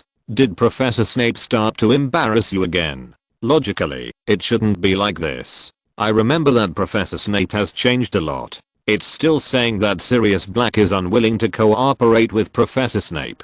If that's the case, it's better to let him go." Facing Augustus' question, Draco scratched his head, then said awkwardly, "Professor Snape has indeed changed a lot, but he has changed too much. If not for his appearance, I can't confirm that it's our professor at all. Now, how should I put it? He is a bit too gentle." Hearing this, Augustus couldn't help being interested, knowing about the 2 months when Professor Snape was in a coma. Augustus has always been a substitute for the other party, and it may be due to some ulterior transactions. As the vice principal, Professor McGonagall suddenly announced that Sirius Black had joined the ranks of professors as an assistant teaching assistant of potions. Augustus, who was puzzled, learned through some channels that Sirius wanted to spend more time with Harry. At the same time, possibly as a precaution, Professor Snape made another attempt on Lily through Harry. So the other party bribed Professor McGonagall, donated a large sum of money to the school, and declared that he did not need any salary. As a result, he obtained the position of assistant professor of potions, which can be called the #1 reverse job in the magic world. Regarding this matter, Augustus, Dumbledore and Professor McGonagall had argued. After all, Sirius' potion level was extremely poor. Moreover, he was just a substitute teacher. When Professor Snape woke up, the conflict between the two of them would probably lead to a decline in the quality of teaching. But in the past month, Augustus didn't pay attention to everything that happened in the school in order to deal with the affairs on the other side of the ocean. When Draco brought up the matter again today, Augustus still wanted to know the situation. So Augustus asked, "Tell me specifically what happened in school in the past month. If the problem is really as serious as you say, I think I can deal with it a little bit." Hearing this, Draco breathed a sigh of relief, took a sip of water to moisten his throat, and immediately spoke in detail. "It's like this. Since Professor Snape returned to his post this month, all of us have an attitude of watching the show. Oh no, it's out of solidarity, and I want to see the possible conflict between Professor Snape and Sirius, so as to prevent the splitting of the college from happening again. But what we never expected is, Professor Snape has changed so much. After the first class, Professor Snape only pointed out a few wrong ideas about Sirius. What's even more incredible is that after the course ended, Professor Snape actually expressed his gratitude to Sirius. Merlin's silk stockings. I never thought. Thank you for this word. You can say it from Professor Snape's mouth." Hearing this, Augustus interjected, "Isn't it normal to express gratitude for the labor of my assistant?" Hearing this, Draco looked at Augustus in disbelief, and immediately said loudly, "Of course, I wouldn't be surprised if it were anyone else, but that was Professor Snape. He actually said thank you to his deadly enemy. Is there anything more incredible than this?" Seeing Draco, who was yelling loudly, Augustus smiled and said nothing, poured another cup of black tea for the other party, and signaled the other party to continue talking. Taking a sip of black tea, Draco settled down and continued. "Also, Professor Snape was a bit too gentle with the performance of the students, although he still wouldn't praise others. But is iconic." Having said that, Draco was stuck, as if he was thinking about what words to use to describe the other party's previous behavior. Soft persuasion. Seeing Draco, who really couldn't think of a suitable word, Augustus had no choice but to remind him. Draco, who got the right word, continued immediately. "Yes, soft persuasion, but his signature soft persuasion is gone. Just take last week's potions class. That stupid Longbottom and his partner accidentally blew up the entire cauldron to pieces. Usually, Professor Snape would definitely deduct at least 20 points from Gryffindor and give that idiot soft persuasion for half an hour. But Professor Snape didn't do that at all. He went to check that idiot's injury immediately and comforted me. I heard that your herbalism is very good, so I believe you can do it. Be more confident, Mr. Longbottom." At that time, the whole classroom was completely silent. It was really scary. Looking at Draco, who kept patting his chest and looking scared, Augustus' cheeks twitched involuntarily. Looking at the classmate who was about to suffer from trauma emergency response disorder, Augustus had no choice but to ask, "Tell me about other aspects, such as his attitude towards Holly." Chapter 124, A Fatal Coincidence. Facing the question, Draco said with some disapproval, "Nothing has changed. Professor Snape is still very good to Harry, but Harry often comes over to tell me. Professor Snape's attitude towards her has become a little colder, but I really can't feel any change. It may be that Professor Snape has become very gentle towards other girls, and Harry is a little jealous." Hearing this, Augustus finally breathed a sigh of relief. It seems that Professor Snape still has feelings for Harry. As for the relationship becoming a little weak after taking the potion, Augustus expressed his understanding. After all, Professor Snape's feelings for Harley mainly came from her mother, as Professor Snape's memory of Miss Lily was completely erased. Professor Snape's concern for Harry is definitely not as rich as before, but the specific degree still needs to be tested to know. As for how to test, we may have to work harder, Mr. Malfoy. But in the process of thinking, Augustus continued to ask, "Then how is Mrs. Potter, Harry's aunt?" In order to cover up the truth of Harry's mother's resurrection, Augustus and Dumbledore made up a distant aunt of Harry. After all, magic that brings people back from the dead is a real taboo. If people with ulterior motives know the truth, the consequences may be very serious. Facing this question, Draco seemed a little distressed and said after thinking for a while, "Mrs. Potter is a gentle woman, and we agree that she might be better off as assistant professor of potions. Sirius Black's level is so low that sometimes he can't tell the difference between mangrove roots and fox fesses. The last time I brewed the hyperactive potion, I almost poisoned myself to death. It's the antidote that Mrs. Potter cooked for him, but this lady seems to be prejudiced against me." He always doesn't let me play with Harry. It even limited the number of times Harley came to the magic space. I don't understand her behavior very well. After all, she is not Harley's mother. Hearing this, Augustus smiled helplessly and then continued to ask, then what is Professor Snape's current image like? You can describe it to me a little bit. And what do other professors and students from other colleges think of Professor Snape's new image? Hearing this question, Draco thought for a moment, then said seriously, if I have to describe it, I can only say that Professor Snape has become more handsome, and he is not as cold as before.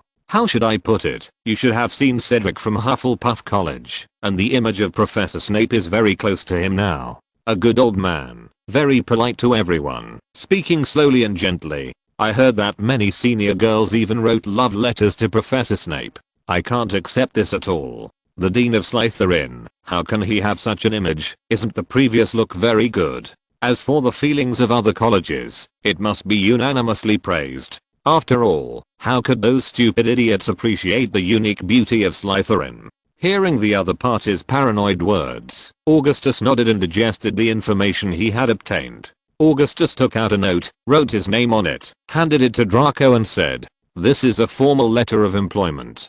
I can hire Miss Hall as one of the guardians of the Home of Fantastic Beasts, so that you can come to the House of Fantastic Beasts every weekend for a date." Oh no, it's work. I believe you have heard it from your father. I'm one of the trustees of Hogwarts. I think I should have this right. Hearing this, Draco looked at the handed over note again. Draco couldn't help but feel agitated, but he still said calmly, "Conditions. Please tell me what you want me to do. I really don't believe that I can get your help without any sacrifice." Hearing that the other party was so knowledgeable about current affairs, Augustus took out another comic from the drawer, which Augustus confiscated from Mary. It is the English version of the Japanese Mary Sue manga, the Mary Sue manga from the 90s. It is conceivable that the taste is a bit harsh. In order to prevent Miss Mary's sick condition from getting worse, Augustus confiscated all the comics. Most of these things are kept in his own warehouse, and there are only a few classics, which Augustus took over to read. After all, what I need to deal with now is a perverted lady. If I take a look at these things, I might be able to fight poison with fire. But today, those cartoons serve other purposes. Taking over the comics from Augustus, Draco felt very puzzled. After all, he had never been exposed to such things. Looking at the puzzled Draco, Augustus began to explain his purpose.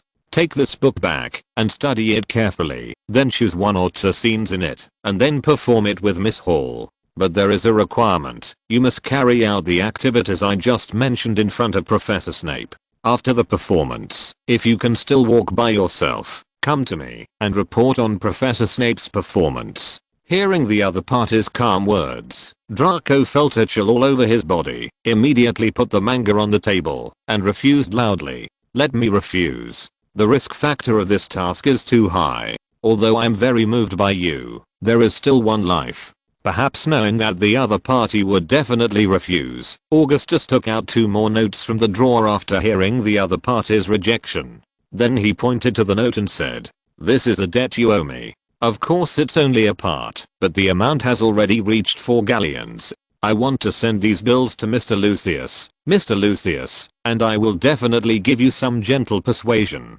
But as long as you complete the task, not only can you get the reward just mentioned, but these debts will also be written off. How about it?" After looking at the note and the IOU he signed, Draco said nothing, picked up the comic book, and turned to leave. After Draco left, Augustus took out the portfolio from the drawer, opened it, and found that there were some bills and many photos inside. There is also a summary intelligence report inside, and the above content is also very simple. According to my current careful observation, the main target of the other party is teenagers between the ages of 12 and 15, or a handsome middle-aged man between the ages of 30 and 45. Remarks: in addition to being handsome, the other party prefers a gentleman, preferably a good-natured man. After reading the report, Augustus was silent, and he couldn't help sighing after putting down the report. Fate is really a wonderful thing. Chapter 125 Amazing Change. A week after giving Draco the task, Hogwarts Castle. Walking up the winding stairs, Augustus was about to rush to the room of requirement and explain the mission to Draco. By the way, just arrived on the second floor of the castle, Augustus overheard a conversation. Everyone, this is the end of today's class. I have already made a basic judgment on the strengths and weaknesses of all the students. I hope that after the students in the future go back, they can follow my guidance and strengthen their own deficiencies. I think everyone can still master this course very well. Okay, get out of class is over now. Students who still have classes continue to go to the classroom. Students who don't have classes go back to the dormitory immediately, and you are not allowed to wander around.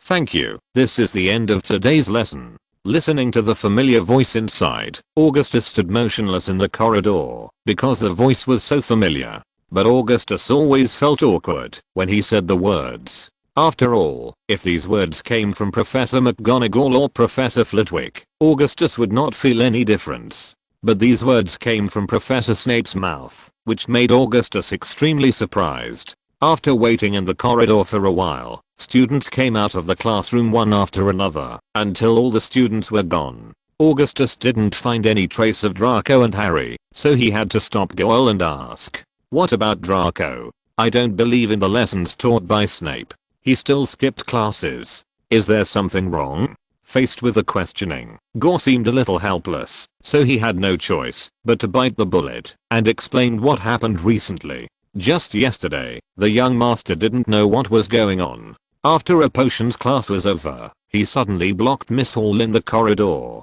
Then the young master did some indescribable things, and it was very unfortunate that when he was doing this, he was bumped into by Professor Snape. Then, there's nothing more to say. Now the young master is still lying on his bed. Hearing this, Augustus knew that Draco was completing the task he assigned, but the two idiots did not describe what happened. So Augustus continued to ask, "What is the specific process? These contents cannot be omitted. Tell me in detail, especially about Professor Snape's performance." Facing Augustus's continued questioning, Gore and the others seemed a little embarrassed. They were not very smart, and they obviously couldn't describe what happened in the right language. Faced with such a predicament, Gore had no choice but to say, "Our mouths are too stupid. How about it? The two of us can act it out. Do you think it's okay, Chief?" Facing the other party's request, Augustus nodded, signaling the other party to start quickly. The two people who got permission immediately began to perform in the corridor, and saw Goyle pushing Crabbe against the wall.